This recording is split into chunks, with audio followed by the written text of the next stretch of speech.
Hey, we can start now because Grant has shown up in chat.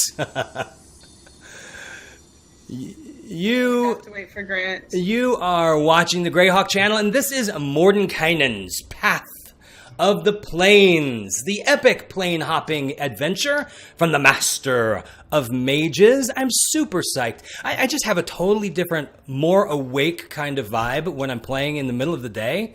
It's crazy. It's like I kind of should do that more often or something. But that's a little difficult to pull off. So hi, players. I'm super excited to have you guys back. Let's go around and if you guys would remind everybody who you are and who your character is. And we'll plug stuff at the end. So let's go with Kelly. What? Oh, hi. Maggie? Hi. I'm Kelly. I'm at the Opera Geek, and I am playing Brelinda, the half-elf bard full of sass and charm. And that's it, because okay. that's charm I've got. I don't have words. Kem. Yeah, so I am Kem. I'm at _Kempesta on Twitter. I am playing the super adorable... No, I'm joking. I'm playing Lux, who is a human Soul rogue arcane trickster who's super bitter, angry, and upset with everything. That's sweet. So not unlike your daily. And I'm not feeling very well today. Oh, what's wrong? So yeah, whatever could be wrong right now. So what's wrong? Is she blushing? I have. I am a bit. Well, I have a cold and a cough, but I also drank too much last night. So please be nice to me. Yeah, you can count on that. We're going to be so nice to you. Super nice. Sean M. Oh, I've gone so hard. I am Sean M, and I am running a Githzerai monk named Odos Telecanthus. And I have a little bit of attitude. Oh, really? Okay. Yeah, that's it. And, and I have... Uh-oh. What just happened? He froze. And No. he froze in a moment of such enthusiasm. He's been petrified. Oh, that Gorgon. Sean O, why don't you talk while we hope that Sean M comes back? All right. Well, I am Sean O. You guys can find me streaming on Tuesdays and Sundays on twitch.tv/CastleMac. You guys can find me on Twitter at CastleMacSean. I am playing Henrik Madsen, the fighter battle master who's been away for 20 years and came back to a wrecked home and an apocalypse. So he's old and honorable and trying to pull together this rogues gallery. He's trying to be the mature person in the room, which is tough with this group. Absolutely. Good luck with that. All right. Well, let's get started. Well, let's do this first. Please, if you have not already, scroll on down and click on the button to see all of the amazing artists and companies that support us and allow the show to look and sound fantastic. Lots of folks like BattleBards and Tabletop Audio and lots of stuff. You got to go check this out, if nothing but for your own games, and bring this stuff into your games because it's all fantastic. And we're sponsored by such wonderful people. Miss Devon Rue Inc. supports us, and Tabletop Loot. Everybody needs dice. If you want some more dice, everyone wants more dice. Go there and type in Greyhawk. That's with a capital G and a capital H. And it's all one word. And you get $15% off your dice order. So that's pretty awesome. And also for folks who support us as subscribers or support our Patreon, you also get discounts to Cantrip Candles. which are I'm waiting for my candles to be delivered. I'm looking forward to when I can go, oh, and hold up my candle in front of all of you, because that's going to be fantastic. And I think that's it. Yeah, that's it. So let's begin. I usually write this out, but I didn't today, so we're just going to wing it. Previously on Mordenkainen's Path of the Plains, the party found themselves in a red-hot wasteland, having pursued the agent of the Scarlet Brotherhood, Tragar Hax, through some sort of dimensional gate in Tovag Baragu, pursuing him to get the other 2 pieces of the Ashen Staff. They have secured one, and yet 2 pieces remain with Tragar Hax. This Ashen Staff is the one that Brelinda let slip through her fingers another life ago, and which, in the future, the Scarlet Brotherhood use to bring down the rain of colorless fire on the city of Irongate and hold, essentially, all of the Flanness hostage to their arcane power. But that's why they pursued him through the gate, diving headlong into they knew not where, and they wound up in a blasted landscape, pockmarked with craters, rivers of lava, and fireballs that fall from the sky, causing massive explosions. A little bit of exploration brought them to a fallen tower that was half corroded, burned away in a river of lava, and from it exploded a half-dozen bat-like spiny creatures that they were able to, except for one, defeat. One flew away. Odos reached the decision that they must be in hell. And if so, watch out for the exploding fireballs, and the rodents of unusual size, and the river Styx. Don't touch it, or you will forget everything. Good that he mentioned that, because not long after, they made their way to the river Styx. And at the river's edge, they saw a carriage, a strange armored prison carriage. And they found that strange liquidy creatures were being imprisoned and loaded inside. And they met, can anyone remember this guy's name? The little imp? Goobly. Goobly the imp. They met Goobly the imp, who was absolutely charmed by Breland. And after much back and forth, they were able to strike a bargain in which he agreed to tell them everything about where they are. And that's when they learned that they are, in fact, in hell. Odos was right. They are on the plain called Avernus, and along the river Styx, not far from the palace of Bullbeyot, the amnizu who watches over this section of the river Styx. And he wanted to take you to meet Bullbeyot, but Lux crept up the back of the cart and slit his throat. I'm still not sure why, but it was awfully fun, and his little body fell onto the ground, bleeding out.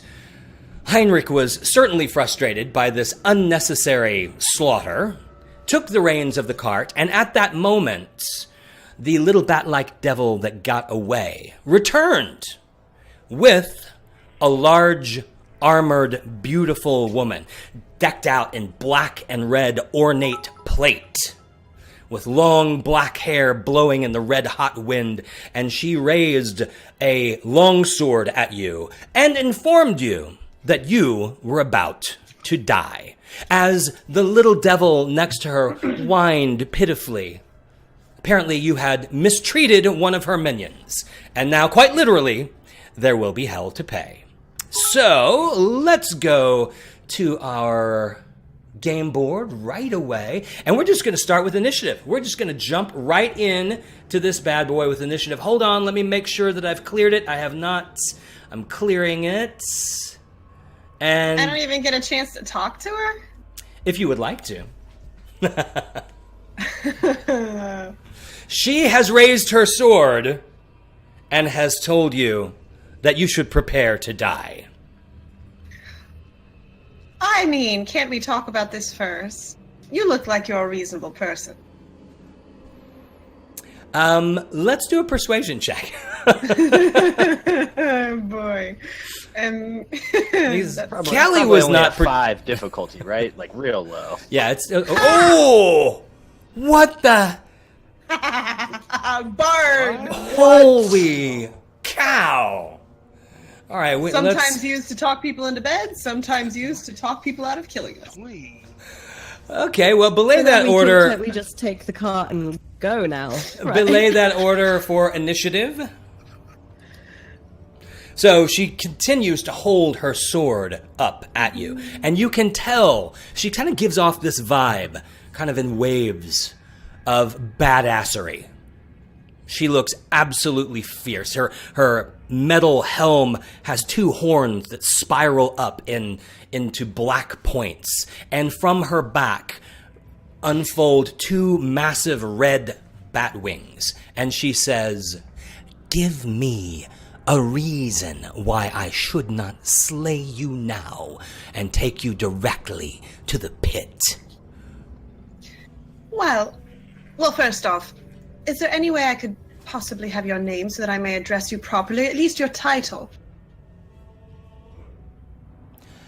I am not sure. Then I need to report to you. You clearly are not from these parts. Let's have you do the talking first, and I will Right. decide. Okay. I was just trying to be respectful. My name is Belinda, and it seems to me that you're down 1 coachman. Now, my friend Heinrich here is quite good at driving a coach. So, maybe we can make a deal?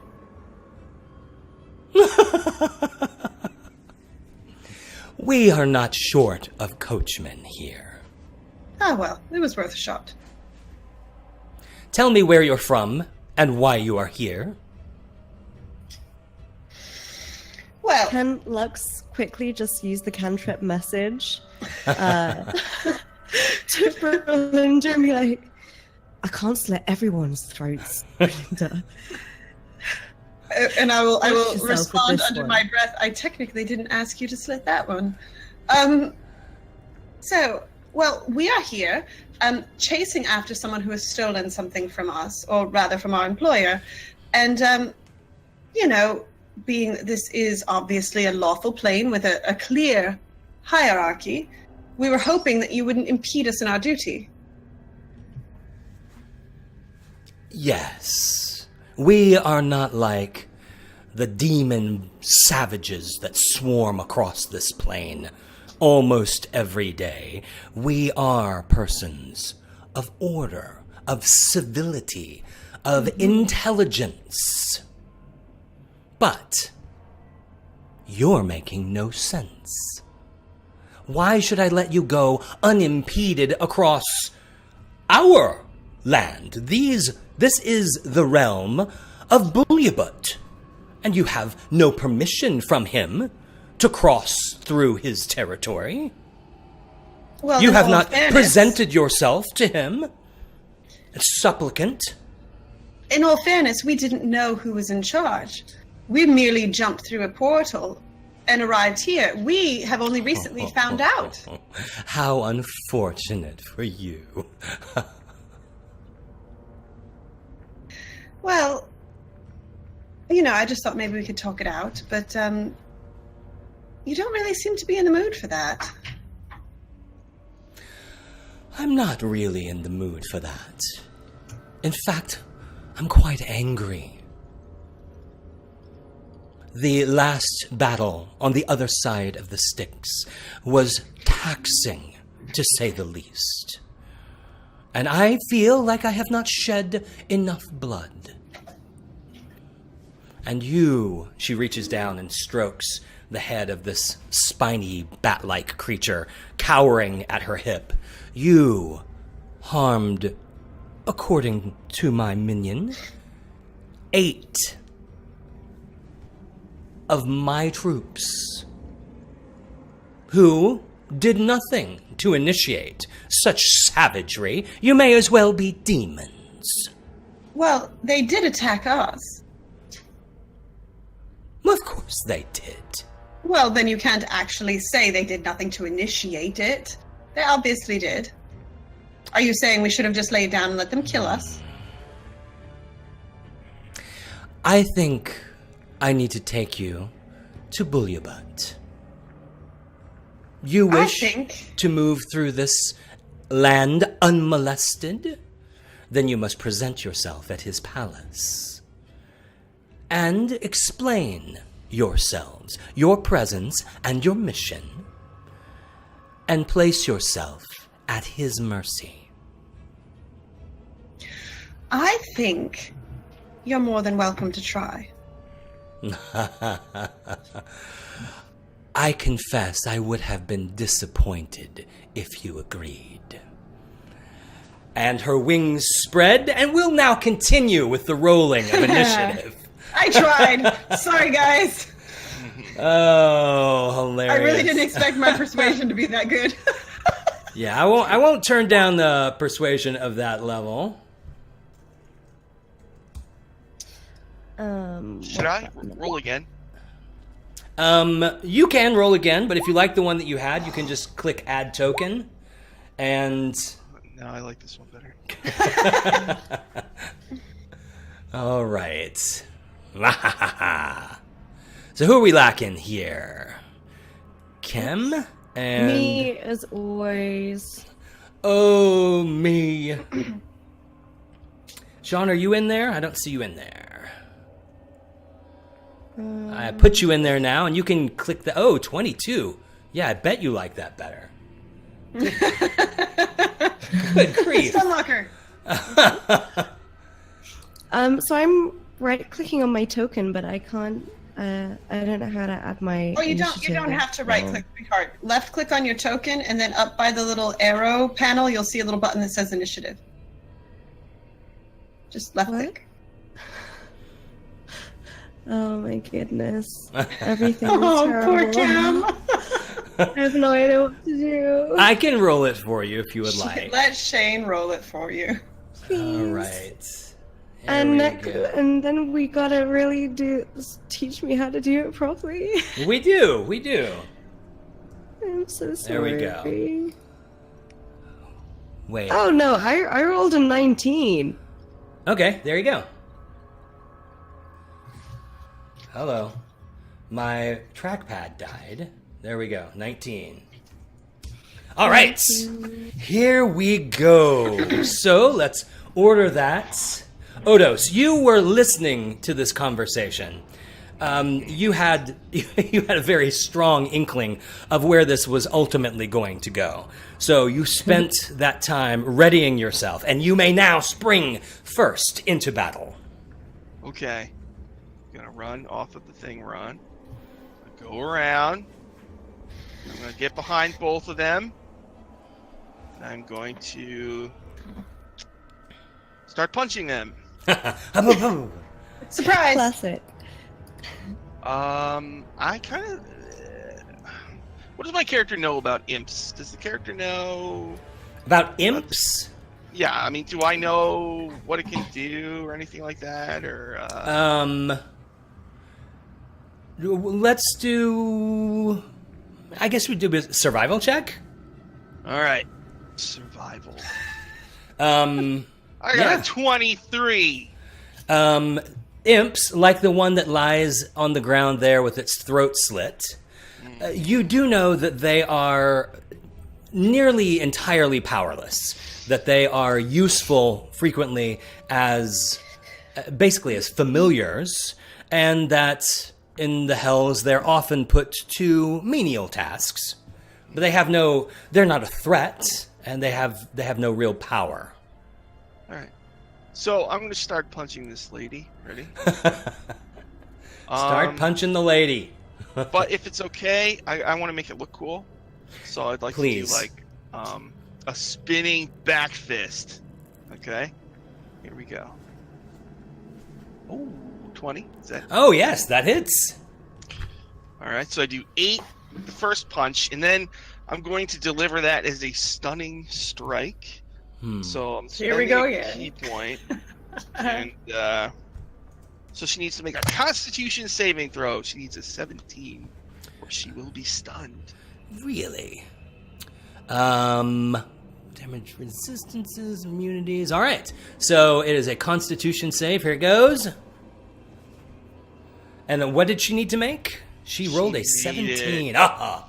So I'll try again with my second punch. you really need to. 9 points. Nice. All right. You really need to do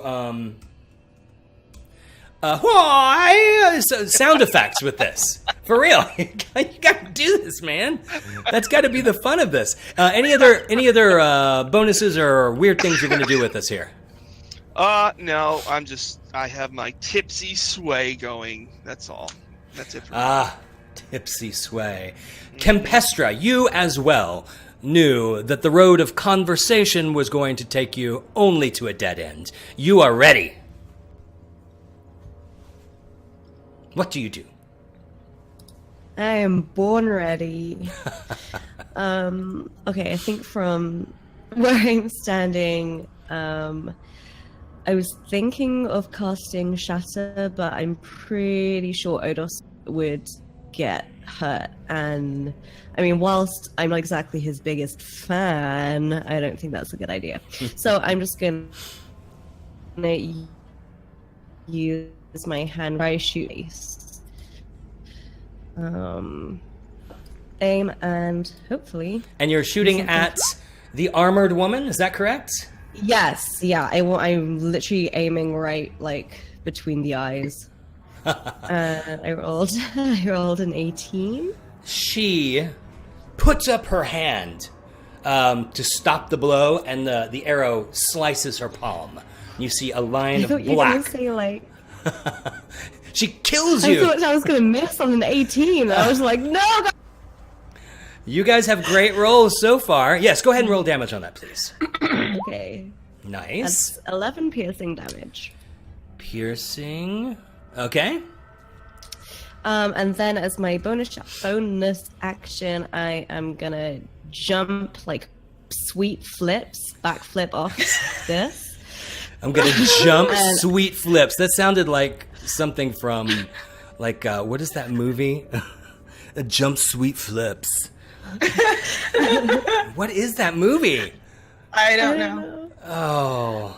To hide behind the cart so that she can no longer see me. Okay. And then that is my move done. You do succeed in jumping sweet flips. Does Odo see? Odos, unfortunately, is behind the woman whose red wings are unfurled. It's tragic. It's tragic. You two are going to actually end up as lovers. I can tell already in the game. It's going to be a thing. It's got to be at this point. I mean, Bree, however, Brelinda sees the sweet flips and is inspired to join the fray because of them.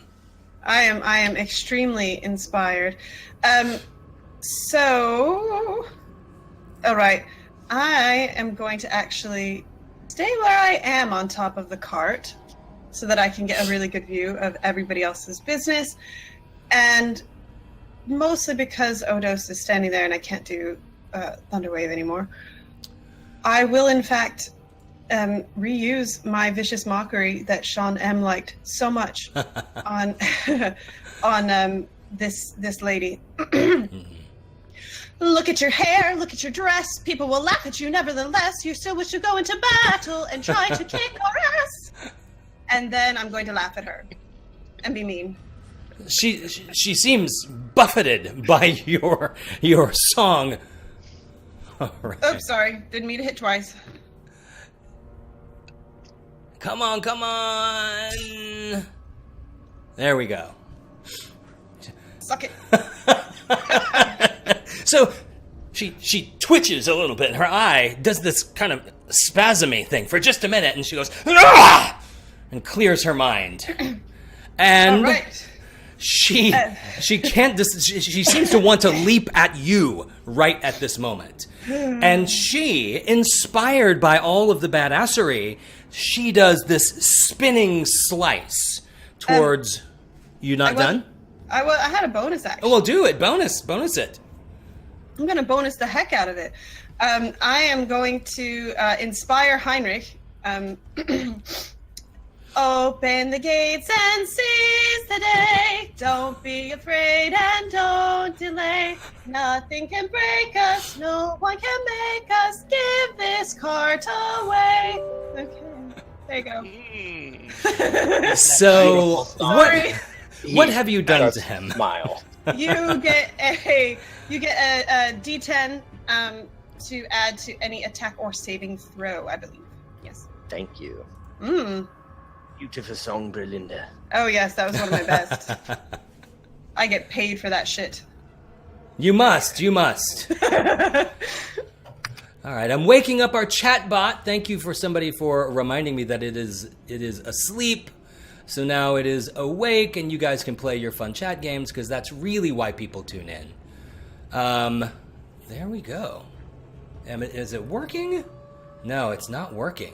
All right, so I'm not going to mess with that anymore. So she spins around, spiraling backwards, and with her sword lashes out at Odos. There we go. Does 20 hit you? Yeah. Spiraling, it slashes across you. I need to set it up to auto roll the damage, but for this one, we're going to go with the set damage, which is, come on, here it comes. It is 8 points of damage, but you do feel in your wound a sizzling, bubbling, something. It tingles all the way down your arm. Poison damage. Oh, I'm immune to poison. You are? Gosh, I forgot that. Purity of body. Oh my gosh, come on, people. All You hear right. that, Lux? He's pure of body. And That's right. she, in one single movement, swings around, slices Odos, leaps up into the air, which will give him an opportunity attack, should he desire it. And she lands right there on the cart, right by Heinrich and Brelinda. Odos, your opportunity attack, sir. All right. It's going to be one fist. Oh, nice. All right. Nice. I do a cool 4 damage. Ooh, that is sweet. She is Every obviously point hurting. counts.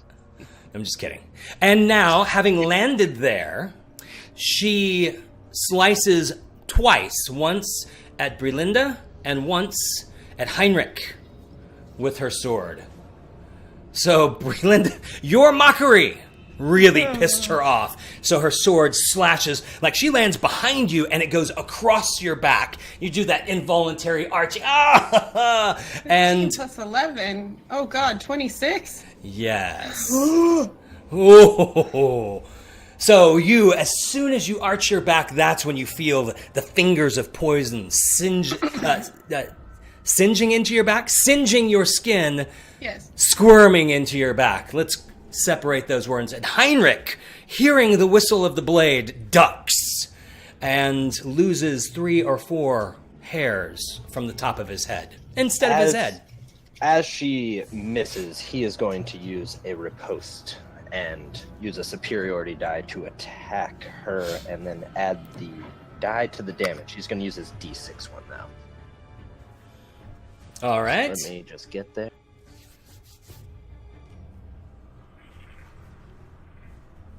Oh, Is that a crit? that is a crit, sir.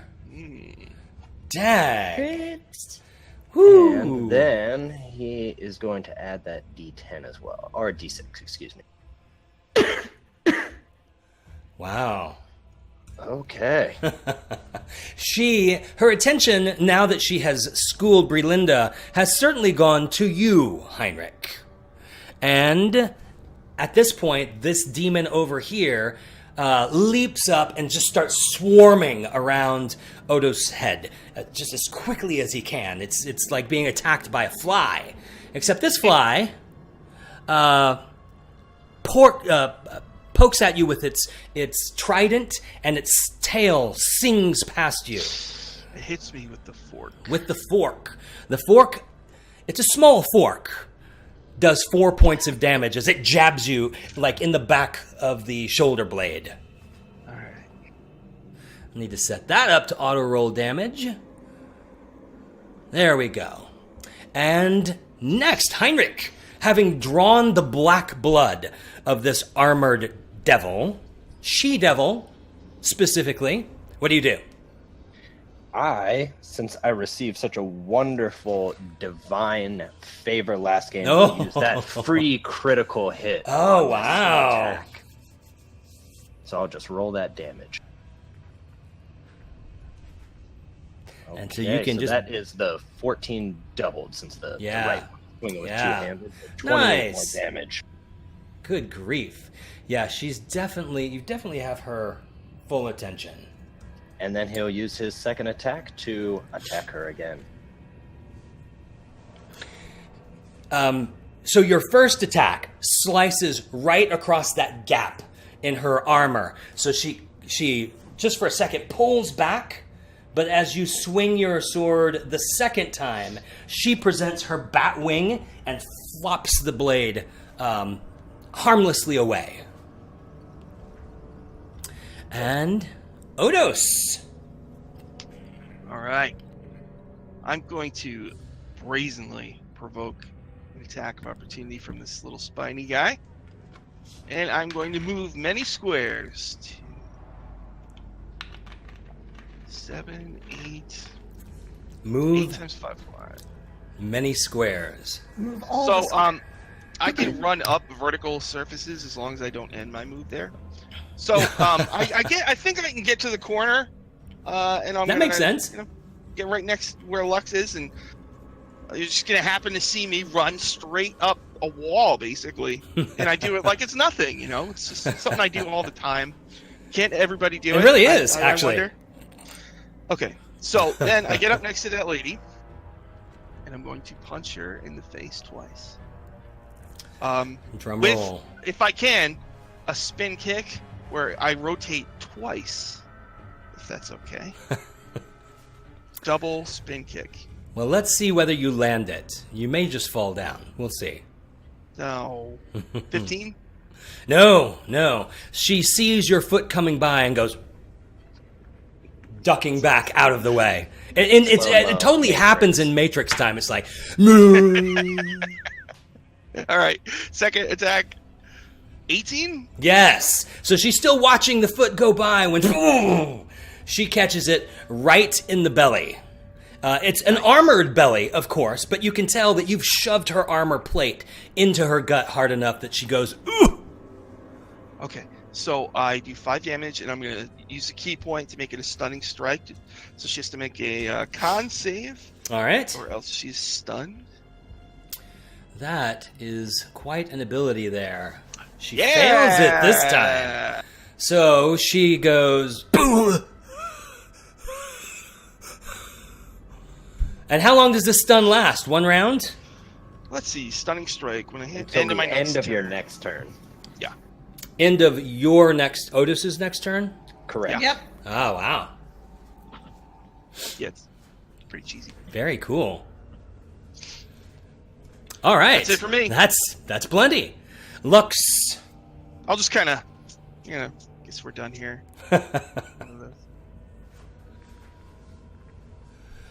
Lux.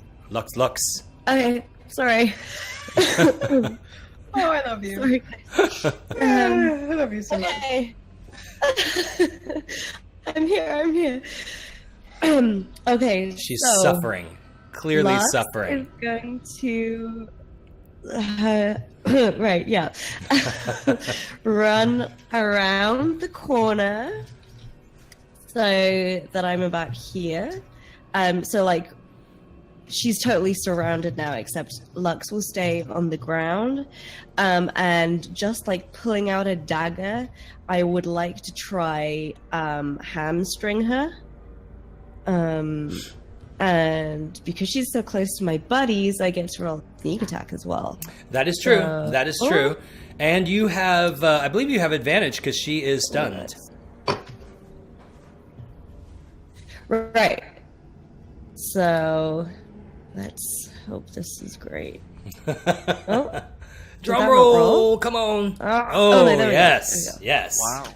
Wow. 26. Yes, that does hit the immobilized she-devil. Okay, fantastic. Okay, so I just want to bring That you some is cold medicine. 7 on it. Tell me about it. Oh gosh, I'm knocking everything over.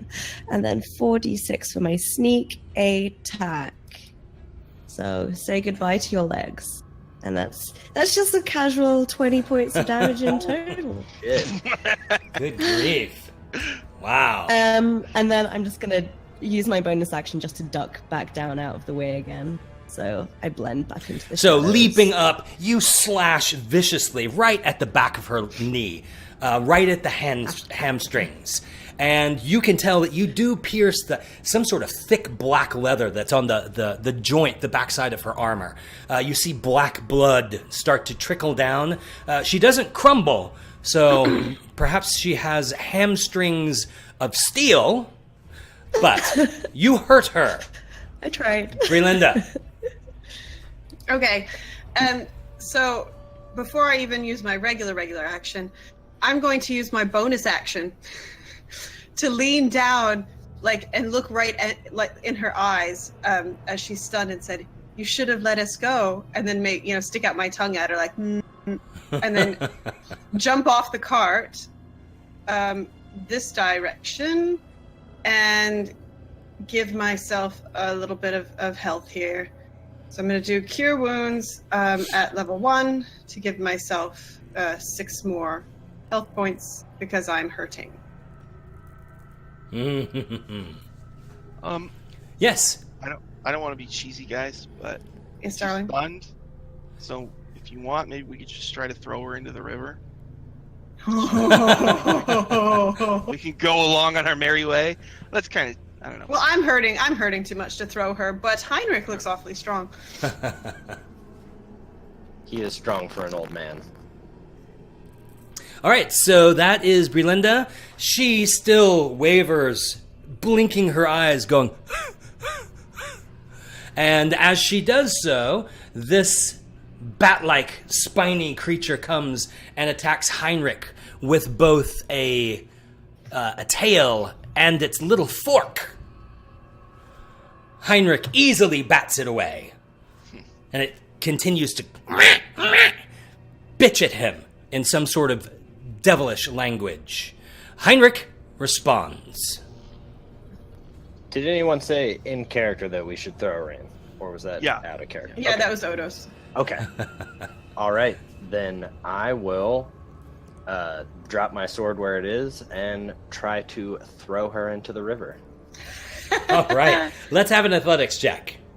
Now I will use my other divine favor with the free Ooh. ability check pass. The gods Wow. have smiled. Wow. Nice. Chat, give us some more divine favor. Come on. Wow. He So needs it. Heinrich drops his sword. He wraps his arms around the waist of this creature, so it's right below her wings. And you're able to... She is... Maybe it's the armor, but you suspect that she is quite dense. Whether it's muscle or bones of steel, it is heavy. But you spin, you almost fall off the cart, and she goes pinwheeling out, her wings just sort of flopping in the air, and then splashes into the river Styx. Yay. She sinks pretty much immediately. And you see bubbles coming to the surface. Those bubbles start to go this direction, revealing that the river Styx is actually moving, though slowly. Very good. Odos. All right. So there's still a spined devil. So I'm going to run over and punch it twice. Here we go. Let me get on my thingy. Yeah, get on your thingy. I'll do a can I do a backflip and kick him mid backflip? I will allow that if you give us a sound effect. Oh, so it'd be like that? Or, No, like a vocalization. Bruce Lee. like that? Yeah, You that's gotta good. Bruce Lee it. that's Just good. hold it. Yeah. All right, pick number 1. 11.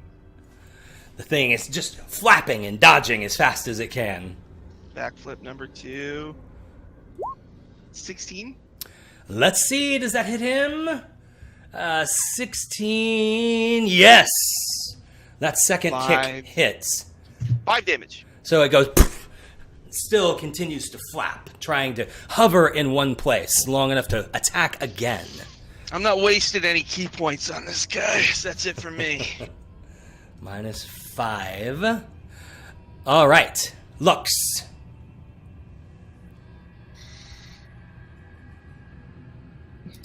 Sorry, I had muted myself, so you didn't have Yeah, you my pulled him. spluttering. Okay, so she's floating away. Heinrich is still standing where he is, right? Like, he didn't move over to the river to throw her. Nope. No, he hucked her okay. from the top of the carriage.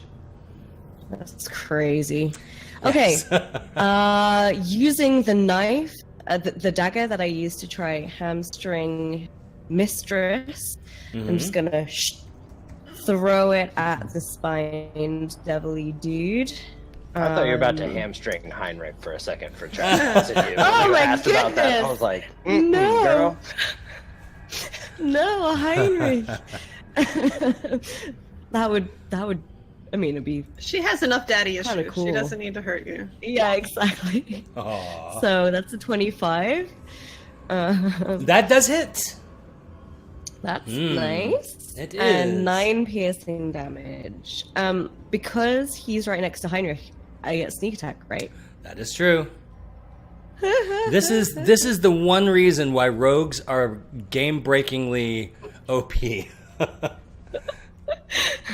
Because once you get up to be like 15th level or something, you're doing like 40, 50 damage every attack.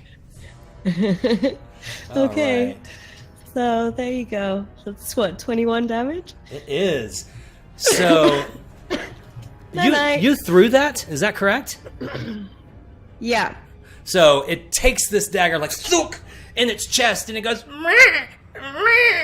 and then lands on the crossbar that's attached to these whatever these creatures are, these strangely docile but scary-looking creatures, and it causes them to go, and the cart goes about 5 feet, and in those 5 feet, its wing gets sucked under one of the wheels, and the whole cart goes poof, poof, as it rolls over him. And he is down. Yay. Hold on, let me kill him. Well done, guys. There we go. Heinrich would say that out loud, like, well done, everyone. Breathing heavy. All right. I'm going to look rather critically over at the river and be like, but I wanted her hat. Do you think we can still get her hat? Probably not. Is there anything that you want to do, Bree? Linda? No, I'm good. Perhaps holding your action? I thought he was dead. He is. Are we still in? Lux will say to Odos. Are we "Do you still in think that turns? happened?" Yes, we are. What else is? Oh, do we have to kill these lemures? No. I'm just going to let her, at this point, there's an explosion of water from the Styx, and bugger. she blasts upwards, her red wings spread wide, and she shrieks. And raises her Well, that sword answers high, that, then. and takes from her hip this thorned piece of rope. I just wanted to make sense of the combat. I did not mean to jump over you, Breland, so you can take an action now. But obviously okay. you had no action to take at that point. I am going to roll my eyes and. God, I'm being soft with all this, I know it. no, I'm just going to say, God damn it, I thought she was dead. Odos, look what you did. And then I'm going to take a shot. What is the... Am I crazy? What is the range on that? Oh yeah, 80. Okay, I'm fine. Short bow. Does that hit? 23? It does. It does. Pyoing. Oh boy, I'm super strong. So your arrow slices through the air and actually punctures and goes right through her wing. And you see your arrow land on the other side of the river Styx. She looks over at the hole in her wing and levels her gaze at you again. I'm going to take the rest of my bonus or rest of my movement and get right back behind the car. Bard of Bravery.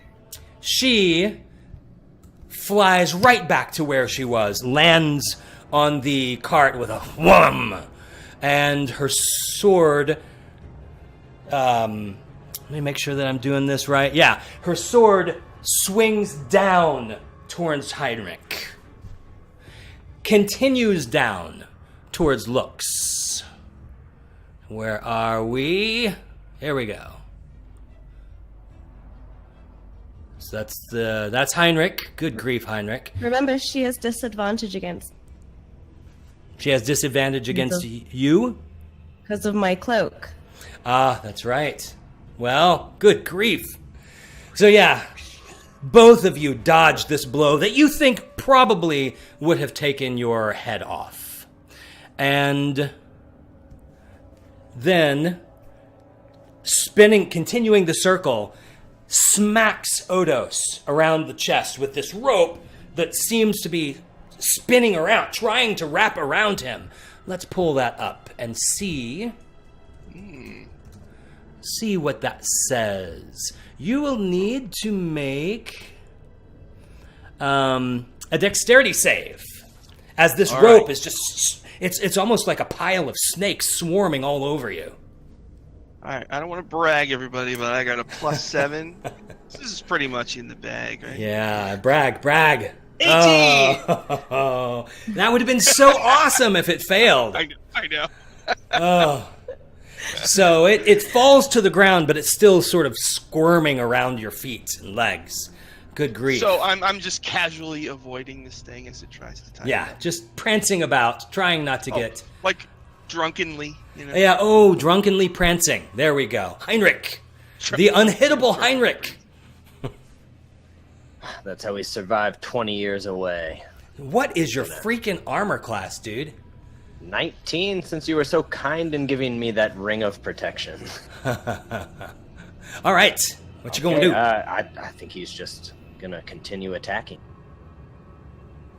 All right. That hits. All right, and then he will do a second attack. Wow. Ting, tang. She's going to actually... 20, 19, 20... She's going to parry that second blow as a reaction.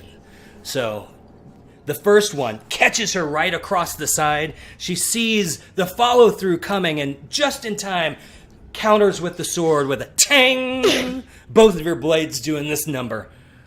All right, so she takes the first blow. He'll hold the gaze with her, looking determined. I don't doubt it. There we go. Odos, again. I'm just gonna... My allies, are they hurt? Are they bleeding? I mean... Brelinda took 2 really harsh hits. Right now I'm low, but nothing that can't hopefully be resisted if she chooses to attack me. Shane did not hear that. And this lady, is she bloodied or is she hurt She's at got all? some blood, but she still radiates waves of badassery off her. Just don't want to waste another key point, but I'll say, in Zerthamon's name, you should have stayed. Yeah, you should have stayed in the river. And then I'll do like an E Honda, like flurry of blows. Wah, wah, wah, wah, and I'll just hit her 4 times. Okay. So here we go. Fist number 1. Oh, that's Nice. Miss number 2, 11. Oh no, it's getting embarrassing. Okay, ready? Miss number 3. Oh, thank God. Okay, 22. I was gonna say, I bet you Lux saw those two. Amateur. 4 damage. All right, I'd really like to hit again. Let's see. 16. No. So she dodges one, dodges another one. She starts to mockingly smile at you, and you slap her. She shakes her head and dodges the last blow. All right, that's it for me. Lux. Okay, so I think we all know what's coming. What's coming? I'm gonna upgrade from a dagger and pull out my scimitar.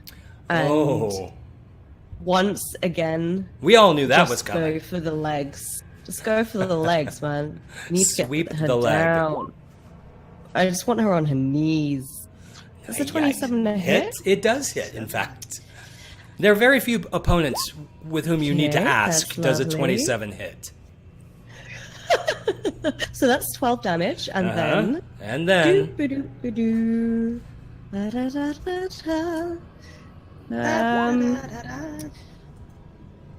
It's 24. It's 24 damage in total. How though? Good grief. And so I'm just gonna again just splashing at the back of her legs, like I want to get this bitch down. And this time I'm not even gonna hide afterward.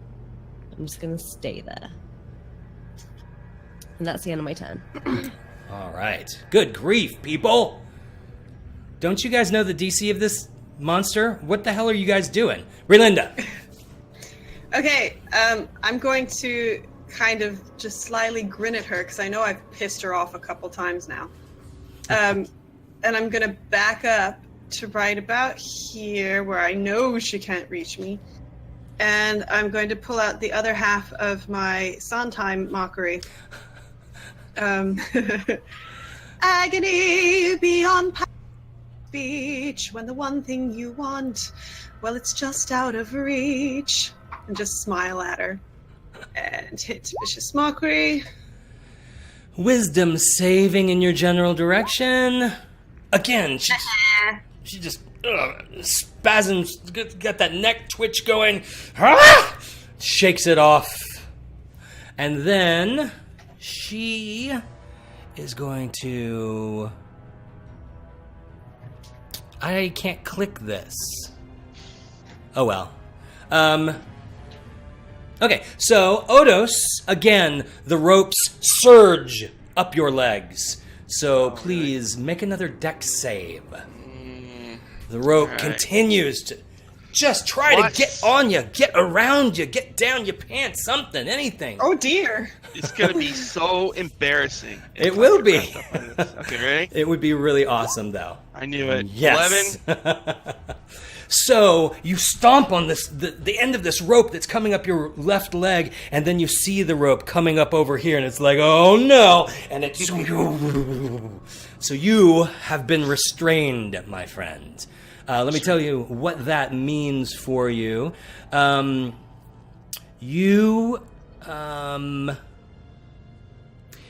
your next turn, can use your action to do a strength or dexterity check to try to break that condition. But until then, you all tied up by this thing. She is going to... she seems to be especially angry at Heinrich. Why did I roll initiative again? And so the sword comes singing down. Tag! Ching! He catches it with the high block. Awesome. And then her third attack, she's going to go, like when you block it, she's just so mad, she goes, ah! Like literally puts both hands down, thrusts her chin to the sky, and shrieks. And the shriek echoes across the land. So let me do a little die roll here. How are we doing? No, not that. Not a 1d10. That die. There we go. What are we going to get here? So when she does that, there's just a moment of like some sort of vibrating low-pitched sound, and as your eyes are drawn to that sound, you see a shimmering spot just a few feet away. And an ally has appeared. Wow. Who immediately throws her red wings out and joins the cry of her sister. So both of them together. Fantastic. So we're going to add her at the end of our... No, we won't. Heinrich. All right. Well, seeing that, I think he is going to continue attacking her. Sorry, let me get right there.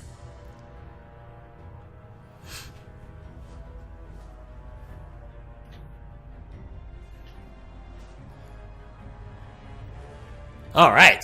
So she's still in the middle of her shriek when you just take the sword and jab her with it right in the ribs, right at the seam of her armor. So one blow pierces her defenses, and it kind of cuts off her shriek. And actually, with that second one, I'm going to add a D10 with my bardic inspiration. Oh. No, not that inspired. I was not helpful. Hey, Cantrip Candles is here. We thank you for your generous, beautiful sponsorship, and I can't wait to get my little candle. I was showing everyone earlier. When I get it, I'm going to lift it up and go, oh. There we go. All right. So now, Odos, you are all tangled up. This rope continues to twist and probe you in uncomfortable places. Oh no! Oh, not there, not there. But So I'm restrained, right? So I would have Yes. disadvantage if I attacked her. So what do I roll to get out of it? You can choose a athletics or acrobatics, or strength or dexterity. You'll have a DC 15 to cope with. So wait, is it the skill or just a straight skill? Yeah, just a straight ability check. So Strength or dex. dexterity. Okay. Yeah. All right, dex. All right, let's see here. I thought you'd choose that. Oh no! Don't look. Nobody's looking right now. I'm heroically struggling against this rope, which has defeated me completely. You got cocky. All right, Lux. I'll just try to look Go ahead. cool. You see Odos continuing to struggle. He makes a couple of high-pitched noises and continues to thrash around. What does Lux do? Having problems, are we? Okay, so I'm gonna heave myself up onto the cart, forward roll or something. I know, something cool. Across it, so as I pass, I can swipe at the ropes with my scimitar. You're going to try to hit the ropes. Yes, right, let me if that's look at that. okay. Please don't hit me. Interesting. Okay, yeah, make it to hit roll. Oh dear, oh dear. It actually addresses this in the book, so great. Oh, 20. nice. 20. Nice. So you bring this blade singing towards your ally, who I'm sure is looking at you in abject terror, and you hit it. Like, you feel the blow of her blade against you, but the rope is so hard and thick that her blade slices down it. You see some fibers begin to fray. What's your damage? Oh, always forget about that part. It's 11 damage. Yeah, you see you see like a gouge that's cut, down 3 or 4 different segments of the strand. It still holds, but it is damaged. Nice. And then using my bonus action, I'm just gonna roll off and hide over here. So she would get an opportunity attack as you do that. Okie dokie. Okay. With disadvantage because of my cloak. Oh god, that cloak. Yeah. So as you dive off, hoping that your shifting form is going to protect you, you feel the impact of the blade against your back, letting you know that you were wrong. So there you go. Okay. And then just a moment can after, use- you feel the stinging of the poison. I can use evasion, right? No, I'm sorry, uncanny dodge to half that damage against me. Yeah. Yeah. Yeah, I there's love so. being a rogue. Yeah, I know. I mean, So if I ever play again, which is pretty much unlikely at this point, I think I would be a rogue, as much as I like being a caster. Anyway, Breland. Question for the dungeon master, just because I'm not exactly sure. Does erinye count as humanoid?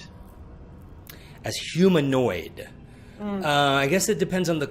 Well, it's not strict. If you're talking about something humanoid in shape, as in something with all it arms says and is- legs and head, then yes. But if you're talking about, is it like of the family of orc, goblin, that sort of thing? No.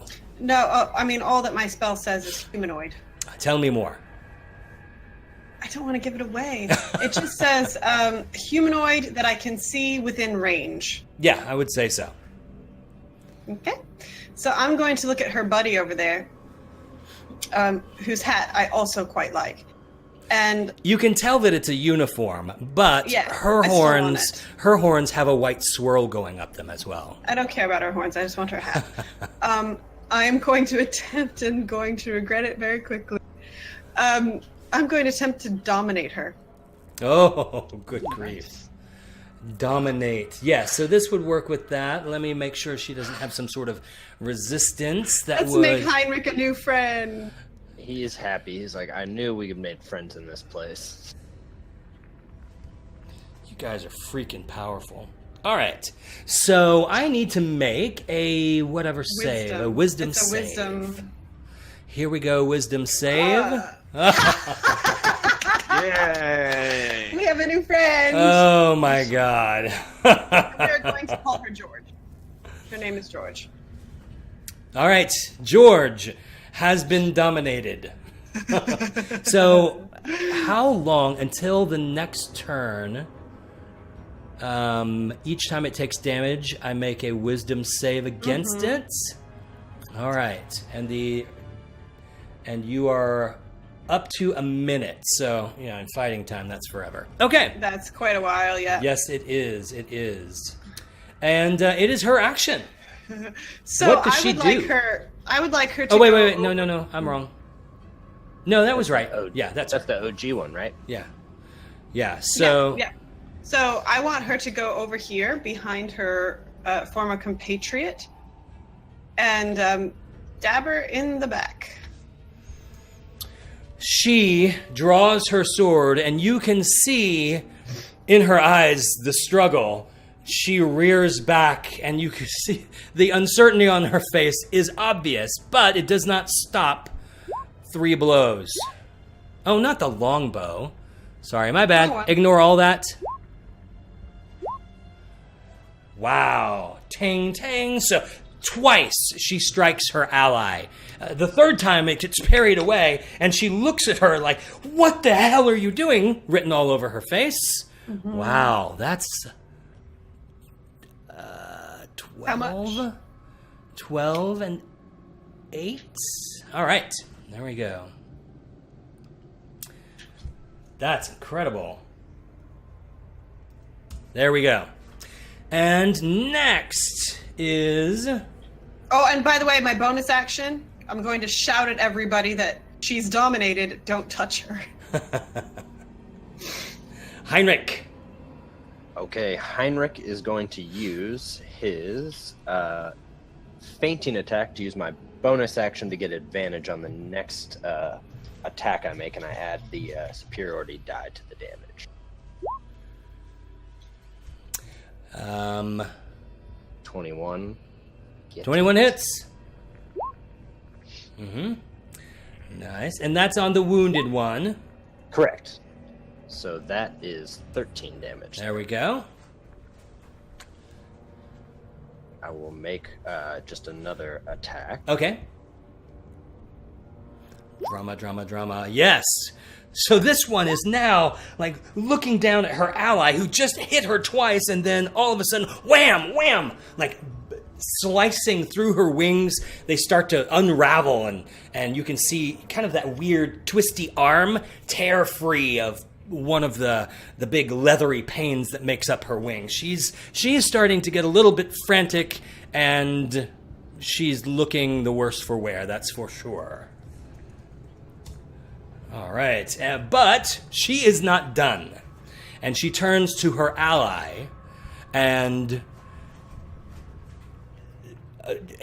not quite enraged, but more like uncertain, confused, swings the sword once, twice. Oh my God.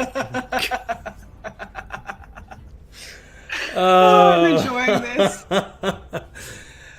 So her ally just dodges and bobs, obviously much more fresh than she is. Good grief, people. And, Odos. So I'm still.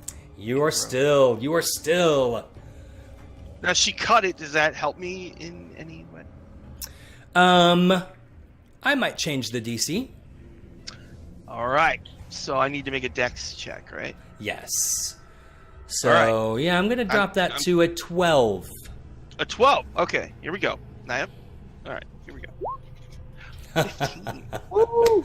Fantastic. So the frayed strands separate just a little bit, giving you 1 inch of slack that you didn't have before. And you pull the whole mess off, and it lands on the ground and still slithers around. It's obviously still an active ally. Cool. Does the other lady have one of these ropes too? She does. Now, that was my action to get out, right? Yes. Is it possible for me to try to take the other lady's rope? I think that would be an action. Okay. All right, so I'll just assume an awesome drunken fighting pose and get ready to punch the crap out of this person. And that's it for me. All right. Lux. Okay, so I'm hidden right now, right? Down the side of the cart. You are. So I am going to use a drop of magic and cast Tasha's Hideous Laughter on the main chick. You have to tell a joke. And Yes, that Do is I? a rule. Absolutely. The have to tell spell a joke. does not work without it. okay, what did the male zebra say to the female zebra? I'm too Take charmed off by... the bra, baby. Oh no. That's so bad. Oh. God. That's What? terrible. That was a dad joke, Devin. All right, so what is a wisdom save or charisma? Which has it? It is a wisdom save, but because I'm 10th level, she has disadvantage, and I'm hidden, so it's a magical ambush. So disadvantage wisdom save. She starts to go,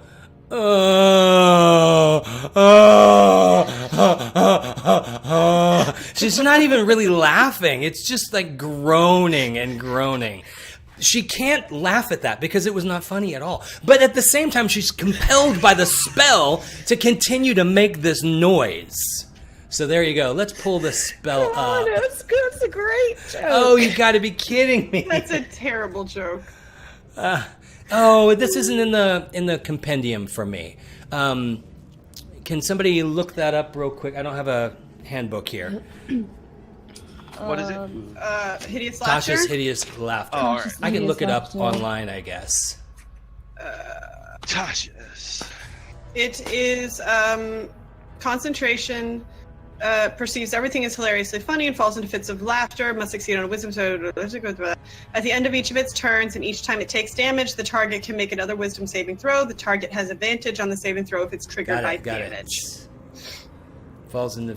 Can it attack? You know, it's incapacitated. All right, that's what I was looking for. Incapacitated. Incapped. All right. So your enemy, just and eventually just kind of keels over onto the roof of this thing and continues spasming and groans. We're going to leave this this initiative order up right now, but for the moment, you are not in initiative anymore. You can act freely. You've got. I'm going to say. Well, I guess you've probably got 54 seconds to do something before your spell ends. Mm-hmm. So what are we doing? Okay. Is that me now? Is Lux done? Yeah, Lux is done, yeah. Okay, brilliant. Yeah. All right, so I'm going to clamber up onto this little rock over here and take another shot. Oh God, I don't want to break the hideous laughter, but we have to do something. You know what? No, I'm not. I am going to. The reason I said you're not in initiative was my bad. Just my assumption that with both of them, for all intents and purposes, one literally incapacitated and the other one not able to attack you, that now we're essentially just kind of switching to a timer for your spell to run down. So all of you can just tell me something that you're doing. I guess I'm going to cure my damage is so tiny that I don't want to actually try to damage her. So I'm going to cast Cure Wounds on myself again. Okay. Because I'm still pretty low. Ooh, 12. That's nice. Nice. Okay. And my little buddy over there does have good damage. So I will have her attack her compatriot that is in hideous laughter. And unfortunately, I must step away for about 5 minutes. Okay. All right, so she's going to have her attack, which, of course, could break that spell. But we shall see. It's not certain. So she stands above her. Obviously, if she's incapacitated, is that an automatic hit? Auto crit. Auto crit. Let me look that up. You are right. Auto crit. So she stands above her with the sword. She swings it around into a downward position. She looks one more time at Brelin like, "Don't make me do this!" and strikes 3 times. So 11, 20, yeah, okay. So stabs right through her throat once. She's going, still groaning. Again, through her throat. And then on the third blow, plunges it down, pierces her armor right through her heart. There's one spray of black blood through her mouth. And then your ally is just standing there with her sword still in her, just looking at Breland, who can't tell you what she's going to do. And you guys have about 50-ish seconds in which you can act freely. Ignoring the initiative order. Heinrich would, looking slightly confused, like, what are we supposed to do with this ally? Well, we can't exactly let her live. Let's disarm her. The ally, I'd like to get her weapons and her rope, so that way if we do have to fight, she won't have that stuff to fight against us. Mm-hmm. So Breland says, "So, hand over your stuff. Hand it over. The rope, the sword, all of it. Come on." And she goes, takes her sword out of her ally and just hands it to Heinrich. Her hand goes to her hip. This rope comes away, and it's kind of like teeming over her hand, and she extends it to Odos. I take it. I The excitedly hat take as it. well. When you say that, there's a look of panic for just a moment, and then sadness as she reaches up and takes off her helmet. She had more hair coiled upon her head, so when the helmet comes off, it just spills down everywhere, black, luxurious hair, and she extends it by the horn towards Lux. I'll take it.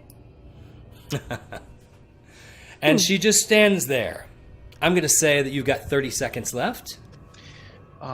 So how about we tell her to fly that way as fast as she can, and we will go that way as fast as we can. Unless You're not being serious. We can't always- let her. We could tie her up and then just leave. once we strike her, we're going to have to fight her again. We could tie her up with her own whip or whatever this rope is. Or we could put her in the back of the cart. That's a good idea. We could just lock her up in the back of the car. Until when? I'm going to give you about 10 seconds. All right. Well, for now, we'll tie her up real quick. Okay. So with the frayed rope, because I want to keep the other one. so you feel as you use that rope, you approach her to tie. You sense somehow that this rope understands your intention to tie her and immediately just swarms all over her. I'm not going to give her a saving throw because she's not resisting. And it spirals around her, and she is tightly tied. And then she goes, huh?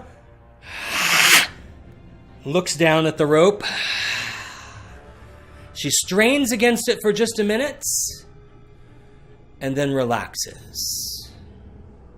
And then she looks from face to face and says, well, you certainly have me at a disadvantage. Okay, so we're gonna put her in the back of the cart. Oh, I'm assuming you said that in character. Mm.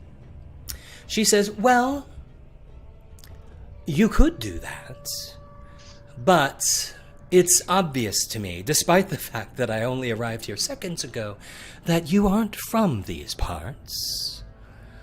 Ugh, I here we go am again. quite certain you have no idea the dangers facing you. I could be of assistance. I could give you information. She could guide us, and we'll let her live. You'll be locked up, but you All won't be right. dead. I'm gonna use. I can cast Detect Thoughts once per day. I'm going to probe her mind. Put that in chat if you would. I don't. I'm sorry, I don't have it on my sheet. Oh, okay. I'll just Detect Thoughts is page 231 of the PH. It is called DETECT. There we go, and it's right there. She gets a save if you're digging deep. and Yes. she wouldn't want to. Yeah, I will definitely be digging deep. So All right. she's gonna get a Wisdom saving throw. A wisdom saving throw. Mhm. Let me read this just a little bit. And then the DC's pretty low, I think. Part of interrogation. All right. So she gets a wisdom save. Is that correct? There we go. Yeah. And what is my DC for that? That was. Not that it matters. Ooh, 5. All right. Not good. that it matters. So you step forward towards her, extend your hands.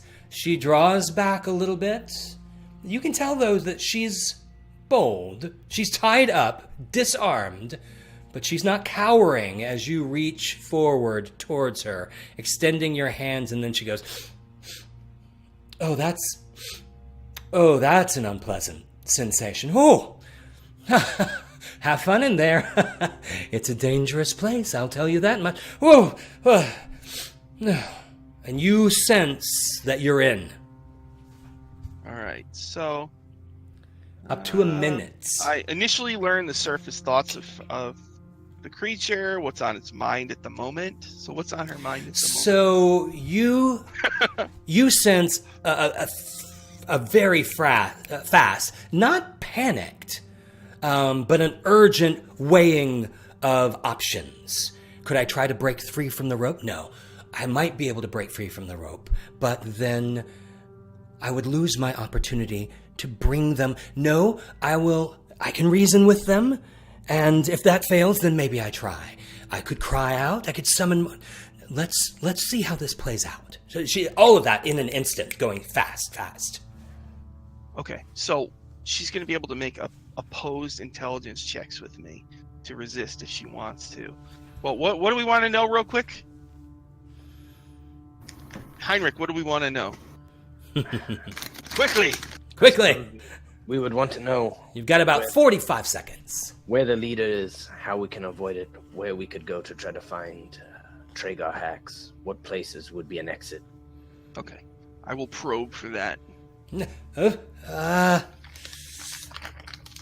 I think she gets we have to do an opposed intelligence check. And I don't want to disappoint everybody, but I have a -1 to my Here we go. Why so every she's time gonna have to beat a 0. Oh, wow. Seriously? Seriously? I rolled a 0. She senses you probing in the direction. You sense master. You sense as you're going in that direction. You sense hierarchies. You sense structures, chains of command. You have a moment to think. Good God, these people are regimented. And then you feel her shut the door. And she says, I will talk to you about that, if you wish. All right. So once she... But she does block you from involuntarily taking that information. So once she wins that, the spell's over. I'll just say, her mind is too strong. That's all. Well, But, as I said, I will talk to you about this. You want to know my master? I have no shame in revealing my master. And you want to know if you can avoid him. Is that correct? And she looks from face to face. that is correct. Brelinda can make her talk. Yes? Can make her talk? Yeah. If it's the one I've got dominated, because when I came back, just one of them was talking, and I didn't know which one. Your spell has ceased, but during its duration, they tied her up and disarmed her. I'm assuming the other one on top of the card is already kaput. Yes, let me give her the death insignia. Okay, that's why I was confused. Yeah, my spell is done. I can try. Let me just see here. I have. That is not what I meant. I did not mean to put that in there. I mean, I could try suggestion on her, and the command would be completely cooperate with anything we ask. I think that might be outside the realm of that spell. I think it's outside the realm of the spell, though, and I don't really want to waste another dominate person if she's going to tell us the truth. Well, she's a devil. She's gonna lie. Not if we make a deal She and make it airtight. She also knows that we have the upper hand. She could die. He'll look at the devil and be like, he will give us information and guide us. I'm probably the only one here who's willing to keep you alive. Looks around at all of them. She smiles a bitter smile in your direction. Hey, Sean, you have like an electric beard trimmer, the thing that goes. You ever heard one of those? It sounds like you swallowed one and you have it lodged in your throat as you try to talk. So sorry. That's Heinrich, guys. That's 30 years of hard living. That's true. That's true. So she's listening to this conversation and says, she's right. From Asmodeus to the least of us. Once a deal is struck, we must adhere to it. His ruby rod demands it of him and of all of us. Shaft. Sorry. His ruby shaft. Thank you. Oh, that sounds so terrible. Ruby. Oh no. So I'm going to kind of turn to my friends and kind of put my back to her. I should move myself over there. I'm going to pop myself back up on the cart. And just look at them and say, we have to be very careful about how we word this. We can't give her the same loophole that imp gave me. Okay? But I think if we make a deal, she is completely bound by it. That's how these people work. We don't need her. We don't need to do this. I think that you do. You have no idea where you are. I venture to guess you have no idea where you're going. You have no idea what opposes you. I mean... Do you think that I will be the last? No. And do you think that I'm the worst thing you'll face in Avernus? Oh, definitely not. Let me make a suggestion to you. Bullbeyot cannot be hidden from. His job, his entire role, is to watch this region. And he has survived only because he watches and sees everything. So you can kill me or imprison me, but eventually another like me will come, and more and more. But Bullbeyot is a reasonable creature. He would be quite curious to know why these living creatures have stumbled into his realm. You shouldn't make a deal with me. You should make a deal with him. Can I insight check her? Yeah. It's gonna suck. Yeah, it's gonna suck. What are you trying to be insightful about? I want to know if she's being serious, if he's reasonable. Yeah, you can't quite tell. I can't. Yeah. Persuasion I can do.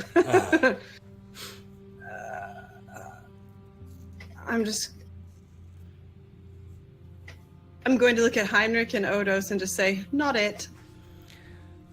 What else can you do? What else can you do? I've never been... Can you guys hear me? Yeah. You're very low, but no distortion. I'll turn you up, and we may be good. Here, we good. Yeah. All right. Heinrich will say, I've been to many lands, though never the hills. Sometimes you must go supplying to the leader of these places. It's not always ideal, but it's the only way to travel in a foreign land. Not that anyone cares about my opinion, but I don't think we should be following this woman anywhere. You could certainly just leave me. I can tell you where to go. We could also leave you tied up and throw you into the river. You could. We have options. Why don't we... She tells us where this person is, and we'll let her go. Bad idea. Because we can let her go, but if we don't bind her by some sort of go sicking her entire army on us. Well, she's bound by her word. What? She could It's give not us- how any of this works. She'll give us her word that she won't harm us or betray She's us. not one of you, Odos. She's not one of you. She doesn't have honor like you do unless it's bound by a contract. Well, we can make an agreement. You did it before. She will tell us, then we will untie her, and she will go away, and we will go where we need to go. She's tied up. Could also throw in the river. She looks at Brelinda and says, "He's strange looking, but makes a lot of sense." You haven't been around him long enough. He doesn't often make... He makes In sense. Zerthamon's name, I believe. Oh God, I'm out of alcohol. She knows the scripture of steel. What say you, Heinrich? To kill a prisoner? I would have no part in killing a prisoner, though I recognize that not all of you feel the same way. You can do what you will. Your lives are your own. But we can either go to the leader here or make our own way. Either way, if we have to fight our way to the other end, I will certainly fight with all of you. The question is not whether you will go to Bullbeyot, but when and on what terms. How close are you to Bullbeyot? Bullbeyot? How close are you?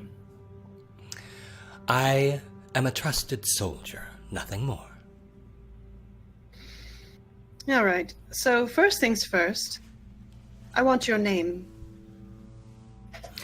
You do know that devils don't go handing out their names, but you may call me Erinye. Well, if we're going to make an agreement with you, you will have to sign your true name. Sign? Really? Oh. Or at least give us some sort of power over you, because I'm not exactly sure how trustworthy you are. Draw up a contract and I will sign, if the terms are right. What do you want of me? Odos, do you still have that parchment I gave you? Yeah, I'll take it out. What are the terms? What do you want of me? We're going to confer on them. You're not going anywhere. Hold your horses. How do you spell her name? Shane, I'm sorry. Let me look it up. It was next on my table of random NPC names.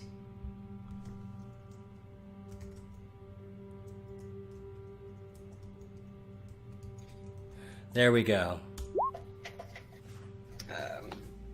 Erinye, yes. So, Okay. All right, so, guys, listen up. Terms. Well, first off, the only term she's getting is we're letting her go. Let her go alive, but without her rope. I want the rope. And her helmet. I want her helmet too. hers is the one with the slick white pinstripe down the horns. I know, that's why I want it. Really? Okay, so for us, definitely we need to put that she's not allowed to raise the alarm. She is to arrange an introduction. And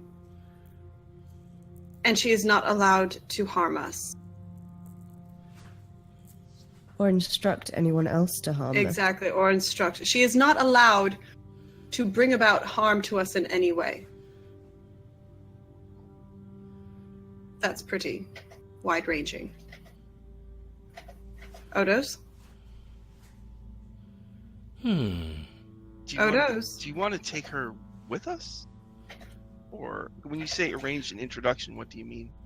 Well, she's got to get us a way in. We can't just march up to his citadel and be like, "Oh, hello, hi, we're..."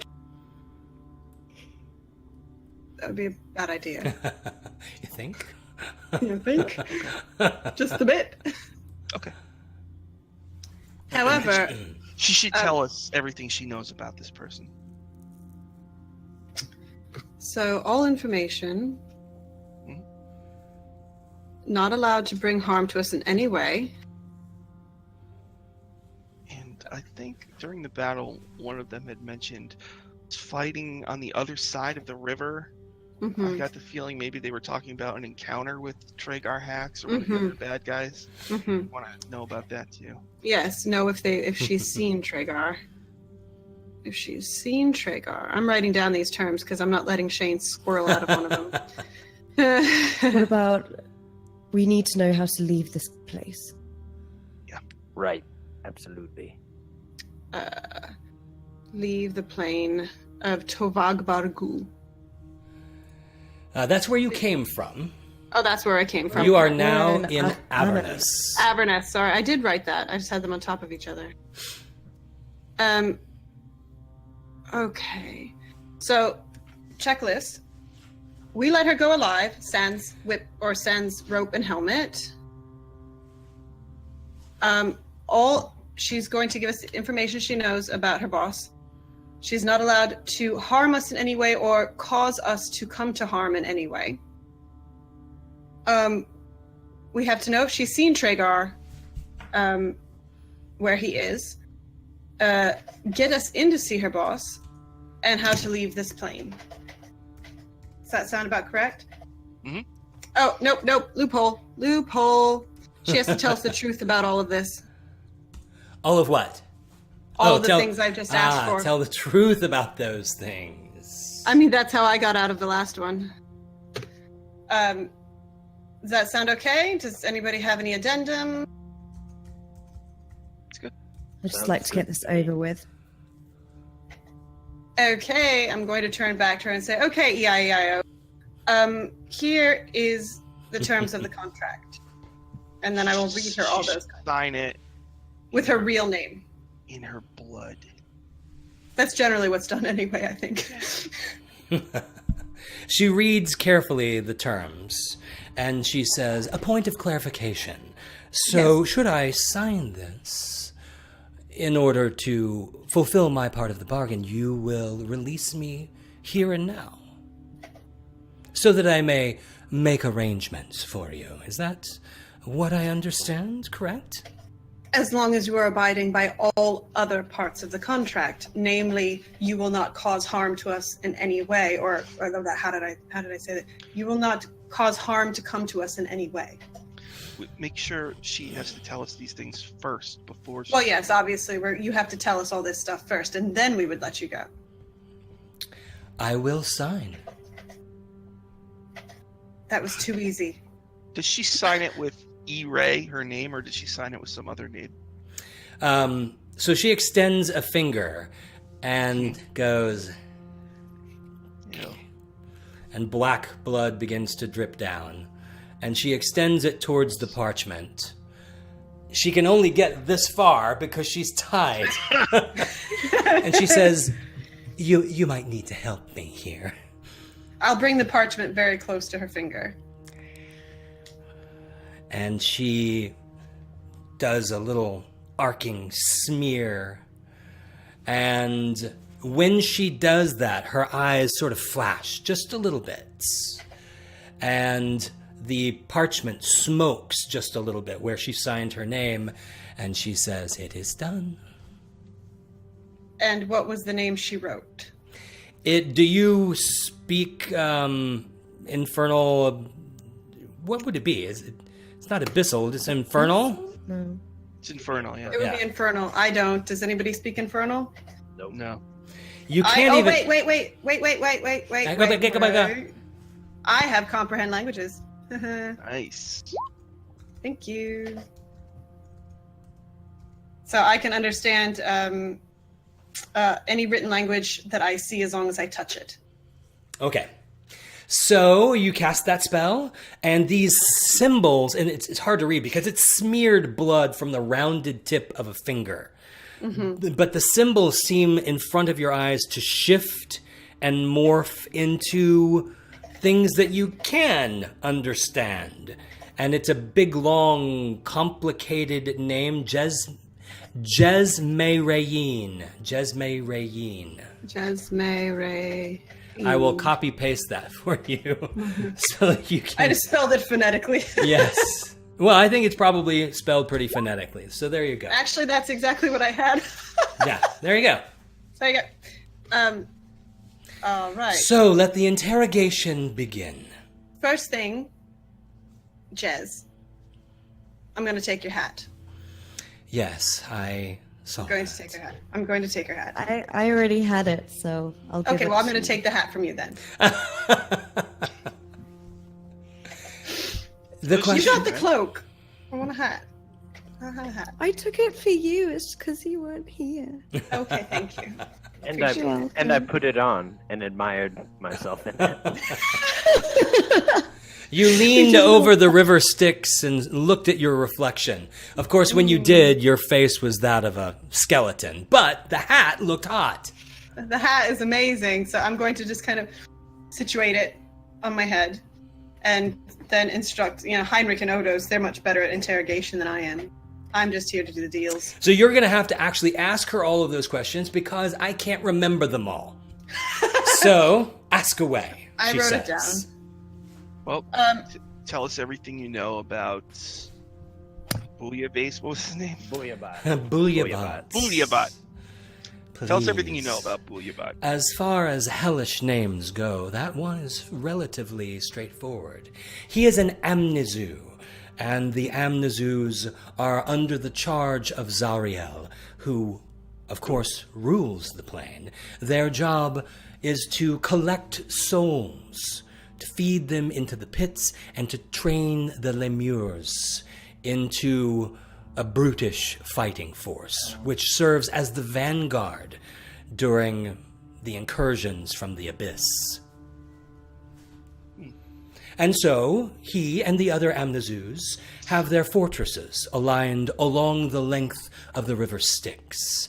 He is responsible for this section to the... I've always wondered, is there north, south, east, and west in other planes? I mean, just as a point of reference, we're going to say that it is. It would have to be. So, I mean, those In are that- arbitrary. They're not. They're tied to the motion of this. There's no sun in. So who knows? But just for point of reference. Oh, here's what she'll do. The Styx is out in front of her. She's going to say, in that direction, further is Bullbeyot, and past Bullbeyot, in that direction is Mulglat. And of course, the three of them are always vying for a longer stretch of territory along the Styx. What else can I tell you? Have you seen a man wandering this plane? Yeah. He would be, well, I would assume you know what humans look like. Oh, yes. Yes. He would look quite nice on one side, as humans go, and quite hideous on the other. Oh, what a distinctive face. I would certainly remember that. However, you are the only living human or humanoid creatures that I've seen ever in Avernus. Remember, you have It's to tell not us very the truth. common. Oh, I've gathered your souls, which do bear a passing resemblance to the body they inhabited in life. So I certainly recognize you for what you are, but no, it is not common, and hell is vast. So, point of fact, you said you haven't seen any living humans that match that description. Have you seen him dead? No, I have not. Have there been... that wasn't part of the contract. She can do that because she's got that going. She wags her blood-tipped finger in your general direction. One of you had mentioned some kind of altercation on the other side of the river. What was Ooh. that? Unfortunately, far more than an altercation. Have you not heard of the Blood Wars? They ever rage. The river Styx connects many planes. And unfortunately, Avernus is connected to the abyss by the river Styx. And the demons come pouring forth nearly every day. And we fight them back. Ah, yes, the coachman said something about that. So He you said had that these were going to be the Lemures were going to be the shock troops for your war. Yes, they're good for nothing else. They're good for almost nothing, but throw 1,000,000 of them in battle, they can become formidable. So you fought demons. Fight demons. That's what that was? That battle Yes. that you were referring to? What kind of demons? All sorts of demons. Okay. What do you know of demons? Well, I'm not sure what my character knows, but they serve. They live in the abyss. They serve demon lords. They are chaotic, while you are lawful. While They frequently invade Avernus. They use the river Styx as your way to travel between the lower planes and attack each other. You know, there's all sorts of demons like Vrox, Garistros. I thought demons and devils were the same thing. This is all Oh news no, to me. that's pretty racist of you, Heinrich. she draws back with a look of absolute disgust. No. Don't mind him. They're all evil, Heinrich. They're all evil, but devils are lawful, and therefore will keep to contracts like we've just struck, whereas demons are not. You continue to speak of evil. I would offer that is perhaps a matter of perspective only. We all have our agendas, and those whose agendas are contrary to ours are often called evil. Yes, We simply are keepers of order. What these two gentlemen with me don't understand, that I believe you and I and Lux do, is that there's really no good guys and bad guys. There's just always bad guys, and they're just on opposite sides. Okay, I take offense to this. Yeah. Mind flayers are evil. Oh boy, here we go. Gith Yankee Okay. are evil. I feel quite certain the Mind Flayers would say that the Gith are quite evil. See, it's perspective. Oh, dose, let's not ruin the contract. In the end, all that matters is what keeps order, what keeps the teeming hordes of the abyss from pouring over all like a mighty wave of the sea and erasing everything. It is we, devils, who save the universe. You all owe us a debt of gratitude. On the blasted plains, Zerthamon told Gith that there cannot be two skies. What other questions do we have for this thing? How to get out of here? Yes, Jez, how do we get out of here? Out of Avernus? Out of Avernus. And mind you, I'm calling her by oh god, what do you call that? An abbreviation. Oh. Yeah, abbreviation of her true name. Nobody else knows. They're just going to be like, what the hell is she saying now?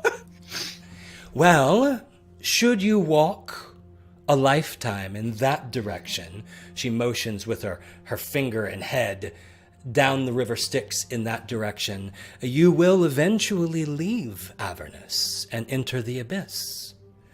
Should you go in that direction for quite some time, you can also leave Avernus. And you can, should you find the right portal, go deeper and deeper into our regions. But how you return to where you came from, I honestly do not know.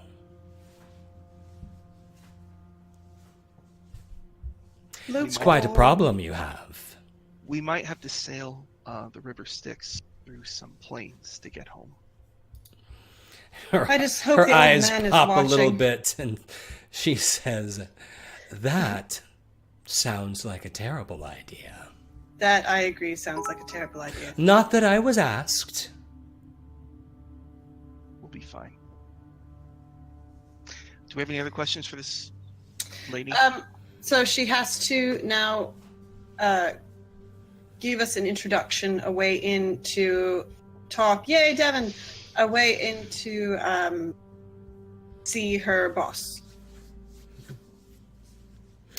I would certainly do that, and you will find, as you have found me, that he is a reasonable person. Your sister here was not reasonable. Did see what happened to her.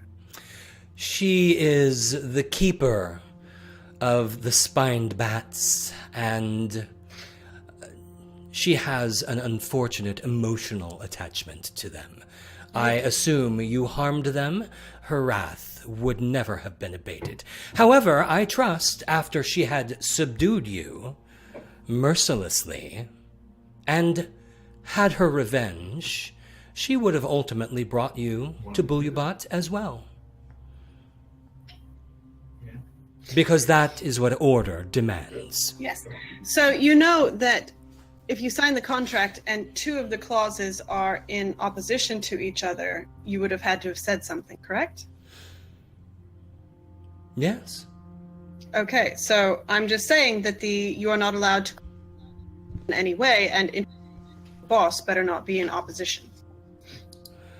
I can't be responsible for others' reactions, but I will present this opportunity to him and encourage him strongly that he speak to you.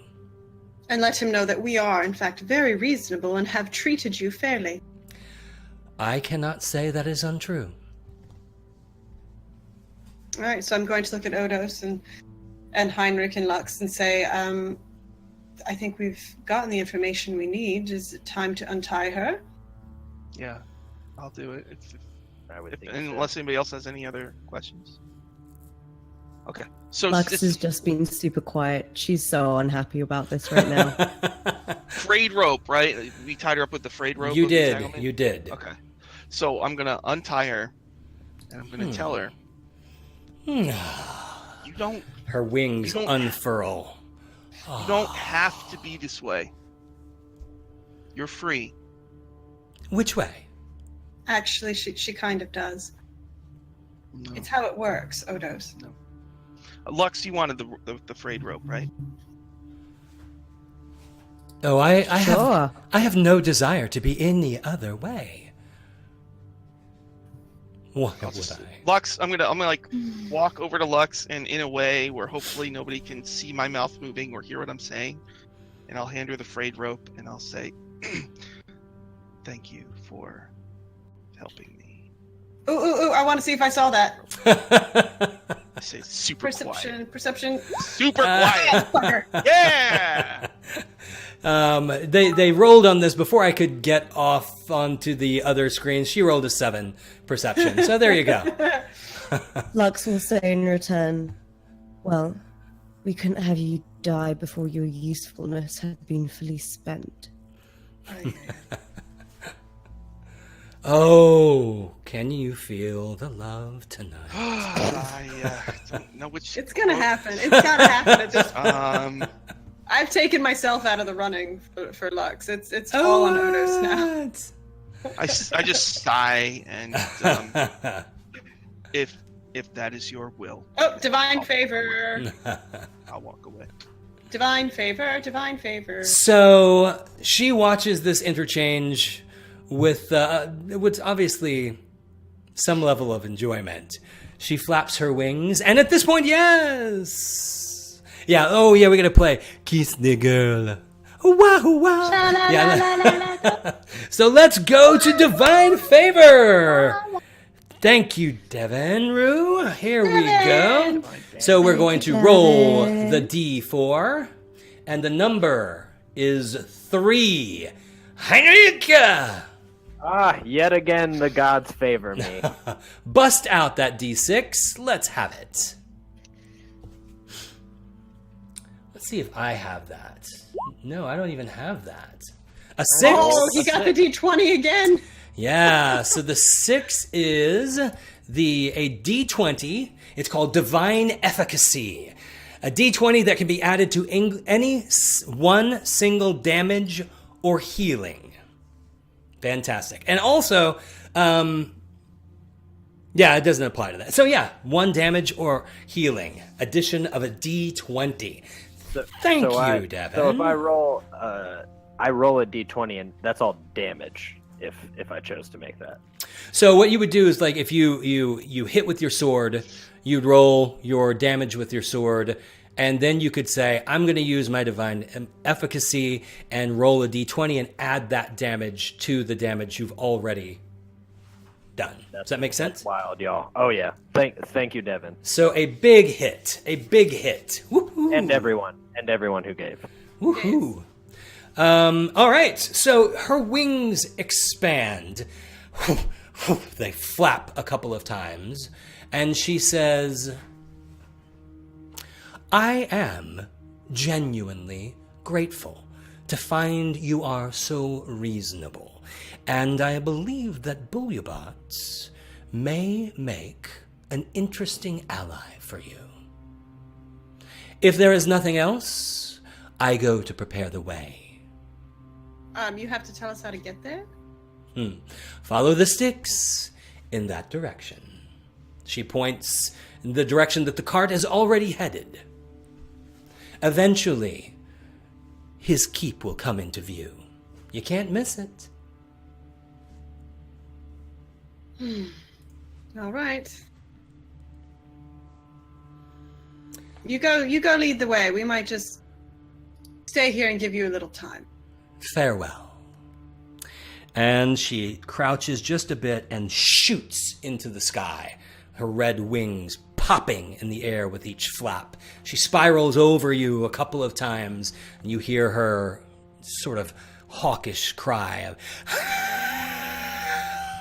as she spins off and kind of drifts from side to side over one bank of the Styx to the other, and eventually disappears into the distance.